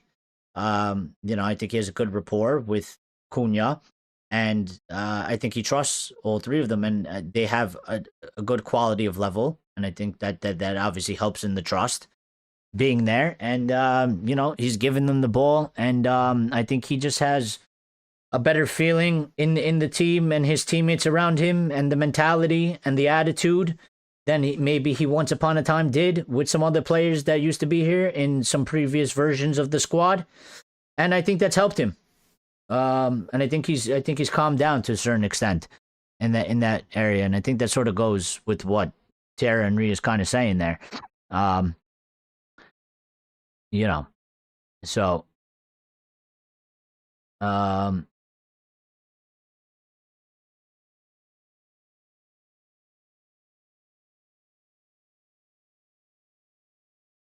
yeah, it's a game of extremes on YouTube too. I found United stand crew too harsh on Ruben, and now the main guys are calling Carrick Ali 2.0. They played the same game as the club to a certain point. Well, yeah, I mean that sort of comes with social media and the internet. I mean, loads of people do shit for clips. Okay, they take it out of context, they clip it up because they don't care at the end of the day. All they care about is, you put something online, it gets a lot of attention. They don't give a shit if it's positive or negative. More people view it, whether it's haters or, people that support it. People are going to come on there. It gets them more viewers. It gets them more interaction. It gets their channel bigger. So it's all just one giant fucking machine. I mean, you look at things that go on. I mean, Twitch is one of them. Kick is another one. Streaming platforms. Okay, like there's these streamers. They do like in real life content. Okay, they do shit all the time where it's fake setup bullshit so that it could get clipped out of context. Okay, because it's like a 30-second clip or maybe 15 or 20 seconds. It's clipped out of context. It's not real. They clip it. They put it on X. It goes viral, and then people are like, what the fuck? They get interested. Then the next stream that they have, people go in there to see, like, what's this crazy bastard doing, or what's this asshole saying, or what's this person doing? So, yeah, I mean, it is what it is. I would like my club to be, a little bit more straightforward, though. Yeah. Wolves have got another point away at Brentford, keeping morale high to bounce back up next season. Would you buy Wan-Bissaka back from relegated West Ham? No, no, I'm not that guy. I don't go backwards. I don't. Once you're gone, to a certain extent. I mean, he played here. He had multiple chances. I didn't. At the end, I was like, he's got to go. I didn't think he was what we actually needed. And we got rid of him. And yeah, in that circumstance, I'd be like, no. The only time that I would get somebody back is like, somebody like an Alvaro Fernandez, who I thought, we made a massive mistake on. We never actually gave him an opportunity, and that I didn't think like he should have left. But other than that, like any other player in like sort of a normal circumstance, like Rashford or, Wan-Bissaka or, I don't know, people mentioned like Paul Pogba. I didn't even really want Paul Pogba back the first time because I was just like, it's a stupid deal to do. Things like that, like, no. Like, it happened. You had your opportunities, you had your chances, you moved on. I'm not a believer in going back. It doesn't tend to usually work out well, in sort of like any aspect in real life. I mean, not to say that it doesn't, but just typically, I mean, you moved on for a reason, right? Like things moved on. Like he's not here for a reason. He was sold to West Ham for a reason. He's not at United anymore for a reason. So I don't think that it would be beneficial to us. It'd probably come back and we'd be like, oh yeah, that's why he was gone. So yeah, I'm a believer in that sort of thing. Sometimes there's some sort of special exceptions for certain circumstances. Like one I made was like Ronaldo, because I always wanted Ronaldo back. I didn't want Ronaldo to leave, and it's Ronaldo. So, but I mean, even look how that one went. I mean, it wasn't all bad, but it wasn't all good either. It was kind of messy, yeah, and it didn't last very long, did it?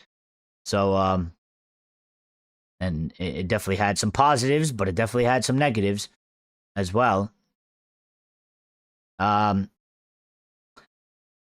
Funny as well though, because see, you have Roy Keane on one hand saying what he's saying, but then you have somebody like Rio, and Rio tends to say some sort of crazy stuff. He's a little bit more out there, and he's probably, I mean, Roy is like sort of the stone cold guy, sort of emotionless a lot. Rio is sort of a bit of the opposite of Keane. He's one that tends to get a bit more in his feelings, and sometimes he says some really just some really crazy stuff that doesn't age quite well. Okay, but Rio said he was talking about Carrick, and he said, "Who else is out there that you're going is the guy to go in there who is far more qualified than Michael Carrick?" And also, anyone you mention, there are still question marks with them. Does Luis Enrique know the Premier League? Can he adapt? Can he get his team working? They're all questions everyone was asking about this team. Carrick's answered. And the players, are the players good? Well, they're good enough. They just need to be coached better. I saw someone the other day, and a lot of people talking about Carrick doesn't have the charisma because his post-match interviews are a little bit dour, maybe. I mean, that to me is crazy. But Michael Carrick doesn't get up for anything. I've seen him win the biggest trophies, and I've seen him at the lowest of low days when we've been beaten in finals. The only thing the only thing he gets up or down about is a bit of house and garage. When he had a few beers, he's a garage fan, absolute madman. Yeah, and I think I always find that a bit weird. I mean, to say he doesn't have charisma because his like post-match interviews is not like, he's not like fucking eccentric like Pep is sometimes, or maybe like Klopp or some shit. Like, I don't know. Like, to me, that's just like, it's an aspect that doesn't really matter. Like, it's the media. I don't rate the media. If I was a manager, I wouldn't really want to fucking be doing interviews to the media anyway. I view them as vultures. It's required by job. It's part of the job to do it, but I never really have too much of a problem if a manager doesn't, if a manager plays a certain aspect to the media, like if he's just calm and reserved, fine. Like, you don't have to give them anything. Like, fuck them. They're not there for the benefit of the club anyway. They're just there to do what they do, and they will stab you in the back at any moment. So, I don't really. I wouldn't look at that and say he doesn't have charisma. Like, yeah, okay. Like, is his fucking, interviews like the most exciting? Is he like is he cracking jokes, and is he like having a laugh, and is he like making fun of shit, or is he making some like, crazy statement like Jose Mourinho or something that's gonna like be the headline of all the news? No. But he just does like a normal, regular, sort of calm, respectful, job, which I have no problem with. I think that's fine as well. Like, you can play the controversy role and aspect, and that could work for you. You can also just do a regular press conferences and not stir up controversy and shit like that. And that doesn't mean that you can't, I would be very surprised if Carrick is the same way that he is in interviews with the media that he is with his players on the pitch. Like, I think it's two different people. I would be two different people. Like, I'm on the training ground. Maybe he shows loads of fucking charisma with the players. He's joking around with them. He's having a good time. They're having a laugh. They fucking love it. Okay? I'd probably be the same. Like, those are my lads. Those are my, this is my team. This is like, these are my guys. We're going to have a good time. We're going to, we have a good rapport. We're going to have a laugh. We're going to make some jokes. We're going to, like, be a little bit outgoing, okay? When I go to the media, like, these guys aren't my friends. They're not my pals. This isn't a setting for me to be fucking around in. So,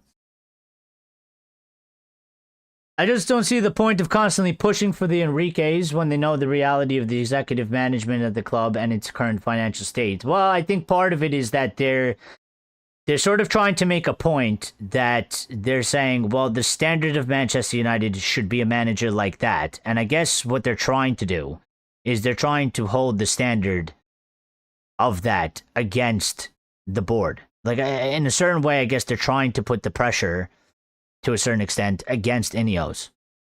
Because they may very well know the reality of the executive management. Maybe they don't, but maybe they do. But I think what they're trying to do is that they're trying to drive home the point of, these guys are not going to do this when we believe that they should be doing this because that is the level that is required, and ultimately that is it's a high level. That's what we demand from Manchester United. These guys are going to give you a lower level, and we don't necessarily agree with the lower level because, like I've been mentioning before, they're trying to have their cake and eat it too, and they're trying to basically give us something that is technically going to be considered a lower level compared to, like an Enrique, who is considered a higher level, and then they're going to try and pass it off as if it is the same exact high level when it is in fact not. And I think that's why, to me, that would make sense. Like, that's how I'm kind of looking at it, and that they're sort of trying to set the bar. These people that are constantly talking about Enrique or these top level managers, they're trying to say, like, this is Manchester United. This is the bar. This is the level that we're supposed to be at.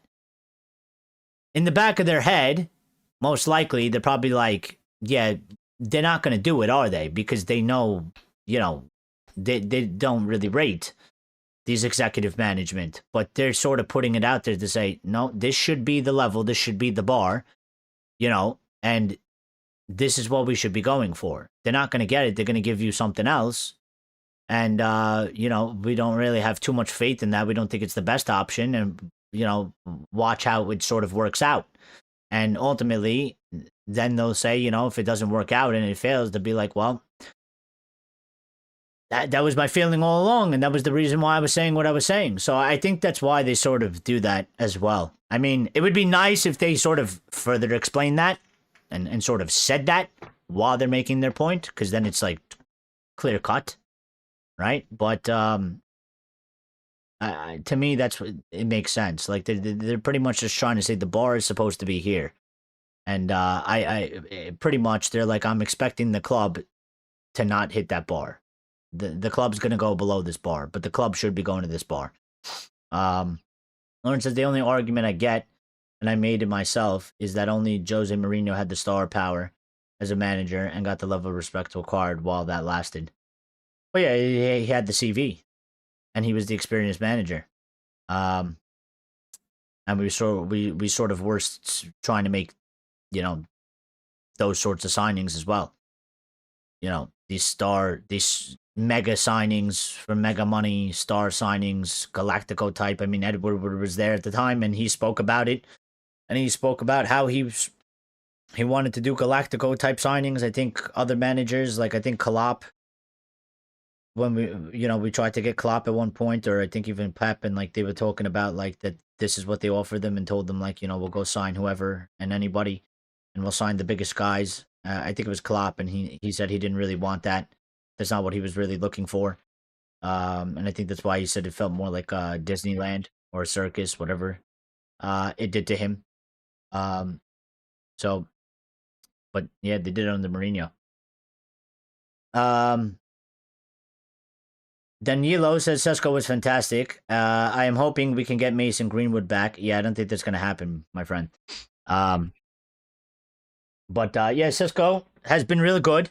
Okay, Sesko's been doing a really good job, and I'm really happy with him. And I think so far, I think we can say, to be fair, I think we've gone 4 for 4 in the summer, have we not? I mean, the 4 signings: Cunha and Buemo, Sesko, and Sané Lemons. Okay, with the way that they've performed throughout the season, I think it's fair to say we've gone 4 for 4 this past summer window. So, sort of get a check mark there, at least for the players that we brung in. But yeah, I'm really happy with Sesko. Listen, he was flirted with for a couple of years, the past few years, and I was like, I always kind of felt like I was like, this is one of these that like we're never actually going to end up signing him, right? Because like, after like the second or third year of being linked to him and nothing really moving on it, I was like, he's probably going to end up somewhere else, and he'll be one of those stories that sort of is just like, yeah, United were looking at him and they were scouting him, but ultimately like they never went for him, and then like he ends up at like some other club like City or whatever, or Liverpool or some shit. And then you watch them there, and you're like, oh, well, we should have fucking signed him.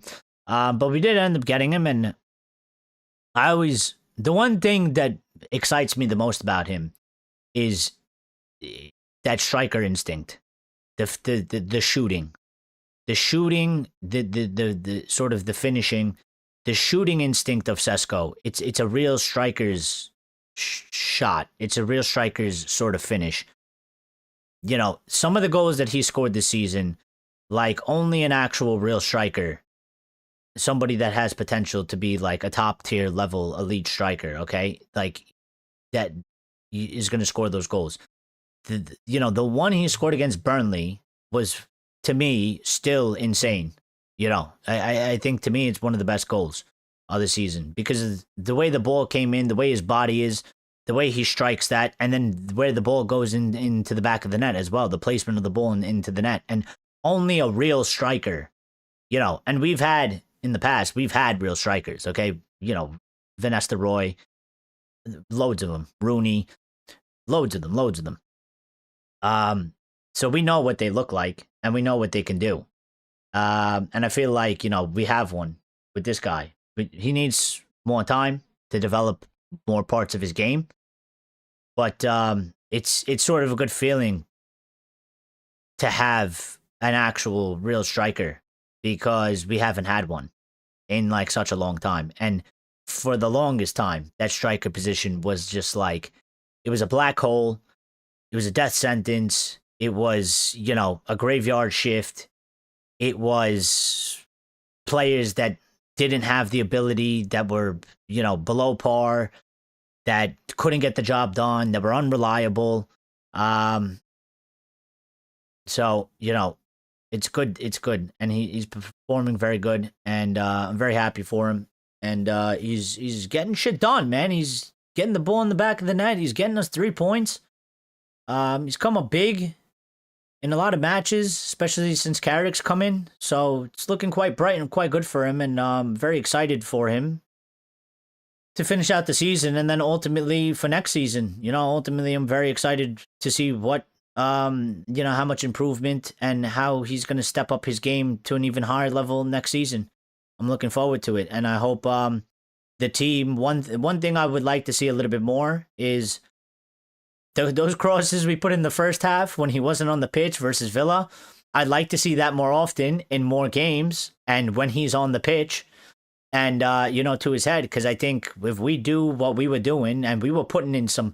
Listen, there's a lot of times, and I've said a lot this season and previous seasons, and I constantly complain about the crosses. The lack of crosses, the quality of crosses, usually the shit.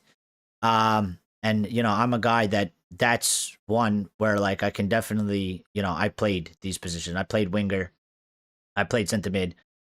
I played striker.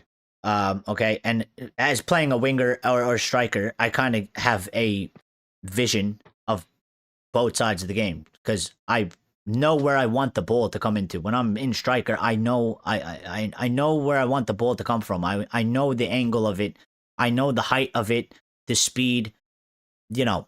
And then when I play winger, because I've played striker, I know where the striker is in the box. I know, and I'm like, you know, it's like math almost. Like you're like, all right, from this angle, this position, if I kick it, you know, this way, with this amount of speed and power, it should find him right in that position. He's moving in that way, and he should be able to, like, you know, tap it in or whatever, or get ahead to it or whatever it is. So if we can put in the crosses that we put in the first half, if we could do that more on a consistent basis, I think Sesko should be able to score loads more goals, a lot more headers. He's super tall. He jumps like at least 5 feet, 6 feet in the air, which is crazy if you're already like 6'2". Or 6'5", whatever, however tall he is.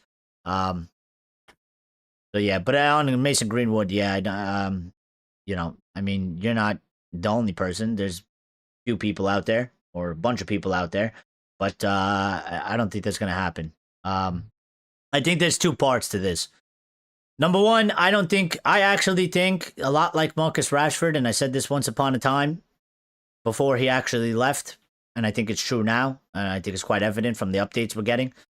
But I think a lot like Marcus Rashford, I think Mason Greenwood once upon a time when the thing first happened, okay, and then, you know, he was like suspended and couldn't play. I think he was so super desperate and like, was basically like heartbroken in the fact that like he did not want to leave the football club. He was like desperate and trying everything and begging and pleading to try and like basically be given sort of a second chance and be allowed to come back into the team. I think once the decision has been made and he's sort of been forced to move on, and with time tends to happen, I don't think he feels that way anymore. I don't actually think I don't think he's willing to come back. I think he's fine. You know what I mean? I think he's moved on. Like, he'll be looking to go to some other club, carry on his career. I don't think he's like really too interested in coming back into United. And I don't think United are interested in getting him back at all. I think United are perfectly fine. They've got a 50% sell-on clause, and they probably, being the PR machine that we are, and we just talked about this a few minutes ago, how they try to please everybody. Okay? Well, from a PR standpoint, if you bring Mason Greenwood back, it's going to be super controversial. It's going to cause problems. If you don't bring Mason Greenwood back, it's going to be a lot less problematic. All you really have to deal with is fans that want him back being sad that it's not going to happen, or that it didn't happen, but nothing like to the extent of if you bring him back, there's going to be loads of people that are going to be happy. There's going to be loads of people that are going to be fucking pissed, angry. They're going to be disgusted. They're going to be talking about, there's going to be a bunch of outrage. United doesn't want any of that. They don't want to deal with any of that shit. The brand side of United doesn't want to deal anything with that, especially also, you have to take into consideration, at this moment in time, we are struggling, okay, with trying to get commercial deals, okay? And what the last thing you want when you're trying to get commercial deals and people are already not too enticed about doing deals with you is to start causing a bunch of controversy that's not really necessarily a good look for a brand to associate with your brand, okay? So, and you might not believe whatever happened with him. You might brush it off as bullshit, or you might not agree with it, or you might think it's not a big deal. But to other people out there, it is a big deal. It's not bullshit, and they will be fucking furious. And so it's just not. It's a very messy thing to do if they were to do that. So I think that they are not even thinking about it. I don't even think. I think there's zero chance of that happening. I think there's absolutely zero chance of that happening. And in my opinion, I probably think it's probably for the best as well. For me, it's one of those things that he was supposed to be our star boy, one for the future, top talent, finishing was excellent, dribbling, and we were all looking at him like this is our guy for the next 10 years. That shit happened, and it's just like ultimate disappointment, and it's like, I fully expected it. And like when it happened, I was like, you just threw your whole fucking career away. Maybe in football, but definitely at Manchester United. I just knew, like, once that happened, I was like, listen, unless something comes out and totally exonerates him from here, which it never really did. I was like, unless somehow this gets cleared up, which I was like, I can't see how this fucking gets cleared up. In any way, I was like, he's done. And now that he's been gone for, a few years, certain amount of seasons, I just think, what's the point? We've already, he's moved on and we've moved on. It's already, done. What's the point in going back? It happened in terms of on the pitch. We lost the player that we thought is going to be, a superstar. Shit happens. I've lived through this. Okay, I've seen Beckham's walk out the door. I've seen Ronaldo's walk out the door. I've seen fucking Keane's leave. I've seen Van Nistelrooy's and, Sir Alex retiring and Rio leaving and Vidic leaving and Scholesy going and Giggsy going. And, maybe they happen under different circumstances, but they leave. And, we move on. And there's always somebody else. And there's always the next guy up. So, only thing we could do, go for the next guy. Go get somebody else. And continue down that path. So, Lauren says the women's team were beaten. What a fucking oh, you can't make this shit up. I know you didn't intend to do that, but I mean, if we had like thousands of people watching, this would be a fucking clip. The women's team were beaten 2-0 by Chelsea in the Carabao Cup final yesterday. They're the people who will be most unhappy with Mason Greenwood returning. Yeah, and that's why I sort of laugh. Well, because like I mean, it's not sort of a thing to laugh at, but I do like dark humor, and that just sounded it sounded as bad as you could probably make it sound. You know, I literally was just talking about Mason Greenwood, and the first next 6 sentences out of my 6 words out of my mouth were the women's team were beaten. Yeah, no, that's fuck. Yeah, I mean, listen, there's all types of people. Again, our fan base is massive. It's worldwide. We have all types of people in here, okay? And for every person that would be happy, there'd be 1 or 2 that would be fucking furious. So, you know, you might be able to please some section of the fan base, but you're definitely going to piss off, alienate, and, you know, heartbreak. Because who am I to say how people should feel about it? I'll feel however I want individually. You could feel however you want.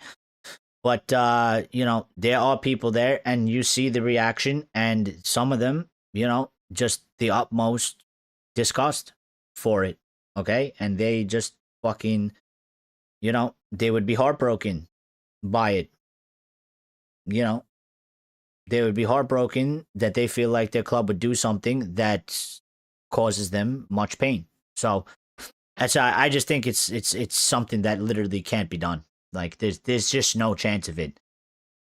United, the way I view it right now, especially with Ineos, United are more than happy to take the 50% sell-on clause fee, take the money, and just go buy somebody else and avoid all of that totally 100% and let that just fucking, you know, drown out in the background.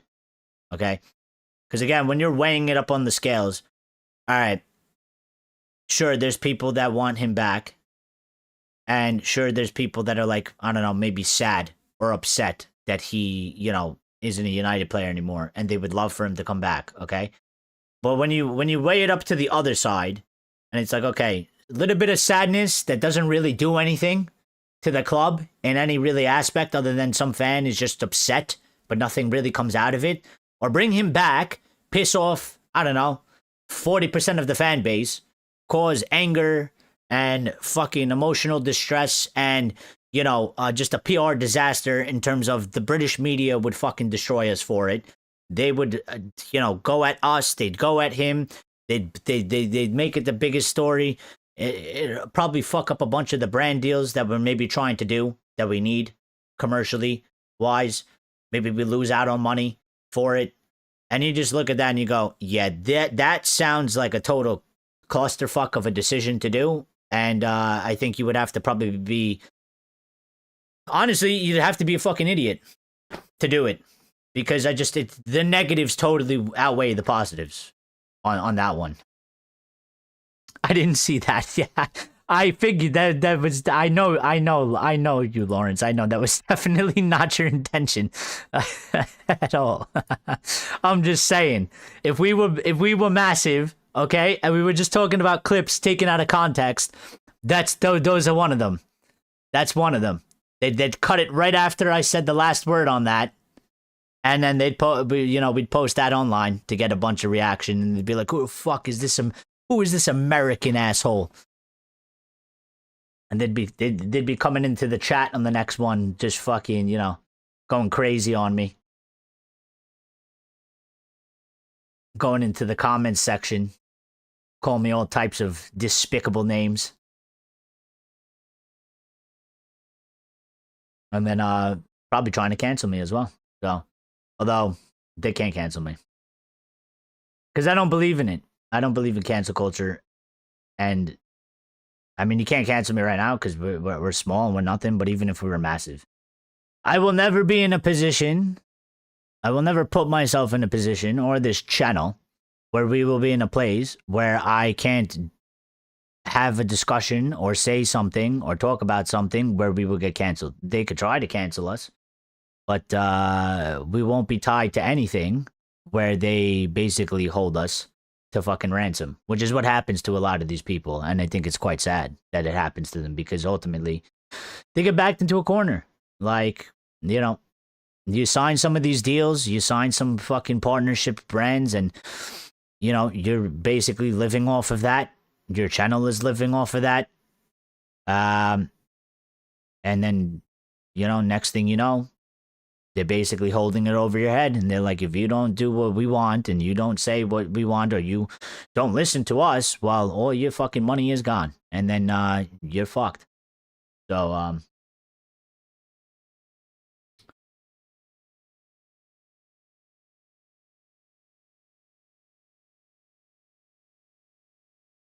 yeah, it wasn't really resolved. And, you know, I mean, I guess he resolved it in his personal life, but publicly, you know, didn't really get resolved.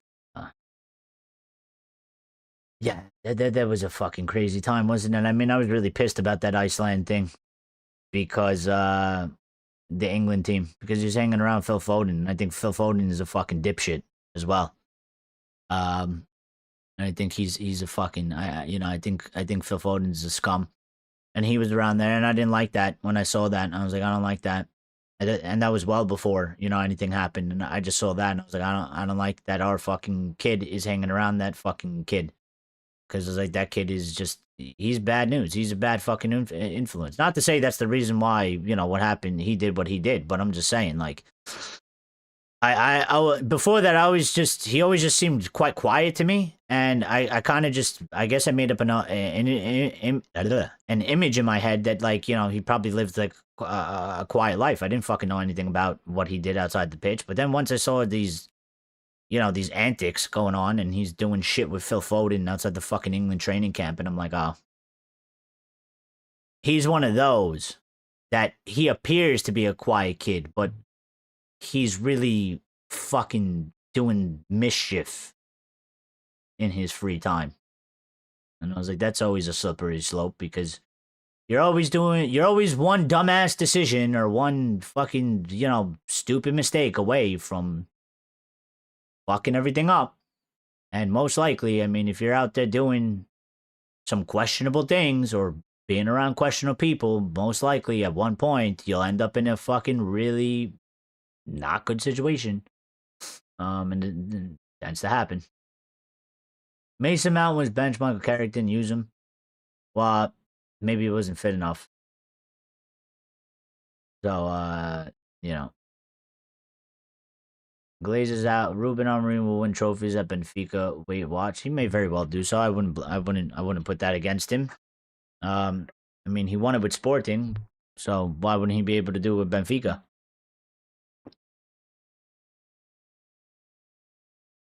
I think, unfortunately for Ruben, a couple things. One, maybe it was too early for him to make that jump from the Portuguese league to the Premier League like that, and two, also the circumstances surrounding our club. I don't think it wasn't a good match anyway. So, I mean, he's a young guy. He's got loads ahead left in his career. He can make what he wants out of it at this point. I wouldn't be surprised if he goes on to be a good coach later on down the road. He does another stint in Portugal with Benfica, then he ends up going somewhere else. And then carries on from there. But yeah, I mean, in hindsight, thinking about it now, young guy coming from there, and then our circumstances, not having the money, the big change, the pressure, the expectations. It probably wasn't the right fit. I think, listen, some people out there would still make an argument that, he wouldn't be able to do it in the Premier League, but I think he would have a much easier time if if he went to City. You'd have a much easier time because they have almost unlimited funds. You can get the players in, you can get the changes you want.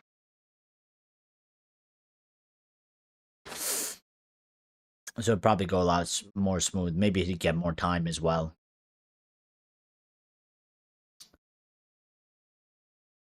I want to go club. What set he will win big trophies? Well, we'll see what happens. We'll see what happens with him. I mean, he's not in a job right now, and at this point, to be quite honest, I mean, I don't really care anyway anymore. I mean, he's not our manager, and whatever he does, I mean, I guess good for him. But yeah, I don't really operate like that. No hate, no hate or anything. But yeah, when you leave our club, I really don't tend to care anymore. Even if you're here and I supported you, when you're gone, you're gone. I mean, I could care less really what you do. So, wish him all the best, but not really interested. Like, if he does a good job, good for him. If he doesn't, oh well. I don't really care. Like that. I don't really fit into that thing that goes on in today's time, that these people have like a favorite player at some club or whatever, they follow them around and they're like a fan of them. I don't do that stuff. I support my club. You're at my club, good. You're not my club, don't care.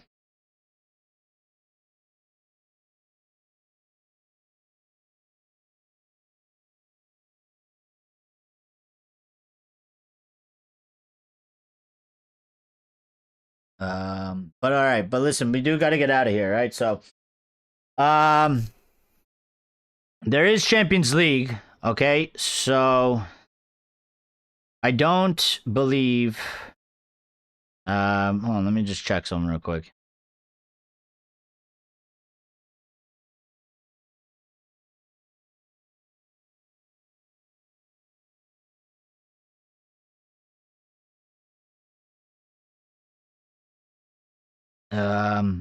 Yeah, so we will be back Thursday, as far as I could tell you right now. Okay, if anything changes other than that, I'll let you know some way through a community update. Okay, if you're in the Discord, you'll get notified in the Discord, which you should be in the Discord by now. But yeah, as far as I know today, right now, at this time, at this moment, we should be back Thursday. So I'm aiming for Thursday. And maybe, possibly, maybe tomorrow or Wednesday, one of the days. I'm not going to do both, but one of the days. I'm kind of leaning towards. I'm kind of leaning towards. I'm kind of leaning towards tomorrow. Okay, tomorrow we may go live. Okay, Wednesday we won't go live. Tomorrow we may go live, but tomorrow, if we're going live, we're going earlier. Just so you know. Okay, it will not be at 8:15 p.m. UK time. Okay, and this is for anybody that's new that's watching. I can never get this right. This is New York time. Okay, so don't go off of this time either. Unless you're obviously, in my time zone. But if we're gonna go live tomorrow, it's gonna be at let's see, what time would it be?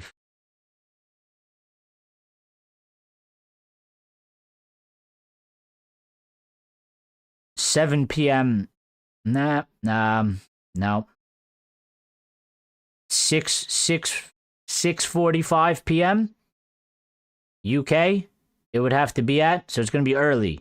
And it's going to finish early as well, because I'm not going to stream during the Champions League games, and we're going to end before it. So, there's Sporting and Bodo Glimt at 5:45 p.m. UK, and then the other three matches, which are the bigger matches, are at 8 p.m. UK. So we would start at 6:45 p.m. UK and end probably, right at like 7:45. 7:55 8 UK time for tomorrow, and then we won't be around Wednesday. We won't do a stream. We'll be back Thursday, and then obviously Friday we have a match. So and I'm thinking about maybe doing to see I like doing watch alongs, but the watch alongs are very hard for me to do. It's just very hard. Like, it's a long time of streaming. So I actually I don't think that we'll do a watch along, but we will obviously do the Red Devil recap as we always do.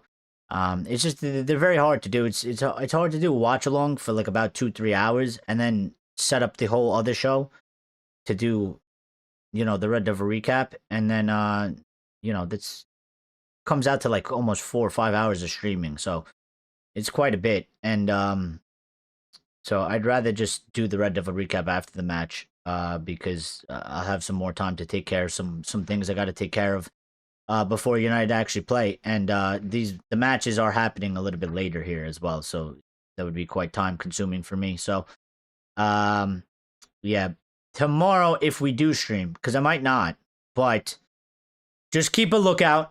Okay, if you have the notifications on, you'll get notified, of course. 30 minutes before the show goes live. I always have it set up, so 30 minutes before you'll see a notification. If you don't, you could always pop over to the channel. You should see the stream set up. If we are going to stream tomorrow, not guaranteed, but if we are going to stream tomorrow, it will be at 6:45 p.m. UK. Okay. And then no stream Wednesday, and we'll be back Thursday, and then Friday we got the match, of course. So, Lucky says next season, my advice is keep Carrick, get someone, wants a bunch of players, good mood. Xavi Fernandez plays similar systems. No point getting really top match; it will fail fast. That's my warning to special people. Well, we'll see. I don't know what they're going to do, but we will see. Lauren says, I watched Liverpool Spurs yesterday and think something surprising might happen in North London on Wednesday when Atletico visit. No. No. I give them no chance. They have no chance. They have no chance. I mean, it's a 5-2 aggregate. There's no way. I mean, there's probably like a 0.01% chance, but there is absolutely no way that Tottenham are going to score 3 goals on Atletico Madrid, tie it, go into extra time, and win. Or ultimately score 4 goals and just beat them outright. There's just no way. Liverpool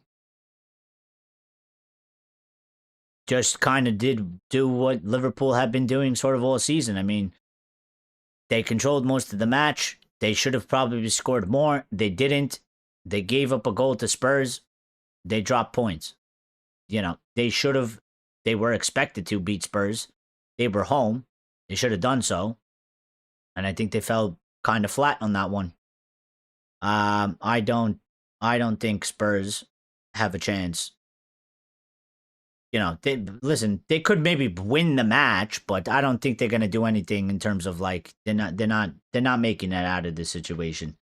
They're not advancing to the next round. It's pretty much over for them. So, especially with Diego Simeone and Atletico Madrid, versus Tudor and Tottenham, I think they got absolutely zero chance of anything happening. There's an early UCL kickoff tomorrow too. Yeah, I know, but that one's kind of like no one's really gonna watch that one, to be quite honest. I mean, it's Sporting versus Bodo Glimt. I'm sure some people will watch it, but it's not going to be the same as Arsenal versus Bayer Leverkusen or Chelsea versus PSG or City versus Real Madrid. So, when those 3 matches start, everybody's going to be watching those games, and no one's going to be around. So, the first one, it'll be an hour into the match as well. Probably be over by then, maybe. I don't know. It's a small match, so. Keep Carrick, get someone play similar systems like him. Well, we'll see. Top manages nonsense. I don't think it's nonsense. I think it makes sense. And you could do both. You could be listen. You could do it either way. It doesn't. I don't think it's that big of a deal. It just one is a different one, sort of a longer path. The other one is probably more viewed as a direct, stronger path to a certain degree. But really, you can pick either one. It just, I just think ultimately the only difference is that one is easier and one is more likely to do than the other. Um, you know, they want somebody where they have most of the control. They don't want to pay to get certain managers out. They don't want to spend the money on it. So, but I can understand the conversation. I mean, you have a top manager. Okay, I'm not like look. If we bring Luis Enrique in, okay, I'm not saying, oh, we're gonna go win the Prem now. The squad still needs to be fixed, but I could see how there could be major positives because he's a top manager and he should be able to still do good things with the team. And then we just have to do what we still have to do regardless, whether we have Carrick or we have Luis Enrique, which is to continue to improve the squad by buying new players, but then also, on the training ground and in matches. So I would expect them to come in and they should be able to do a really good job to a high level with their level of expertise and experience and, quality that they bring as a manager. I just think the one thing that makes it bigger is if you have a manager like Luis Enrique, or you have somebody like maybe Tuchel or Ancelotti, who are considered the high-end managers, I think the one biggest difference that it definitely makes is you could probably sell the project to players a lot easier, and you could definitely probably be more attractive. So that's the one thing. Because, we love Carrick, and maybe he's well respected, but I think,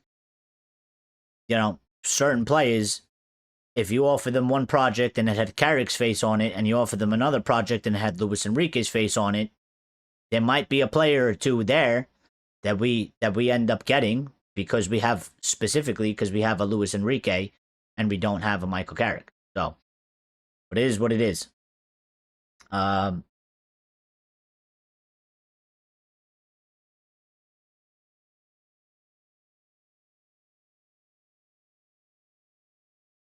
But anyway, we do gotta go. All right, so maybe we'll see you tomorrow. If not, we'll definitely see you on Thursday. All right, everybody have a good night.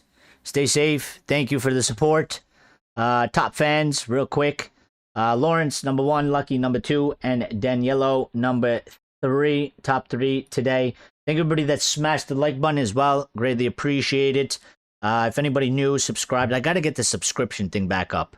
I'll probably, you know what, maybe in the next 2 days for the next stream. Definitely for Thursday, not tomorrow if we do stream tomorrow. But for Thursday, definitely. I'll see if I could work it out. I used to have a thing where you subscribed, your name popped up, there'd be like a little sound, like a little United chant would play. It got messed up or it got erased or whatever. So I got to get that back in.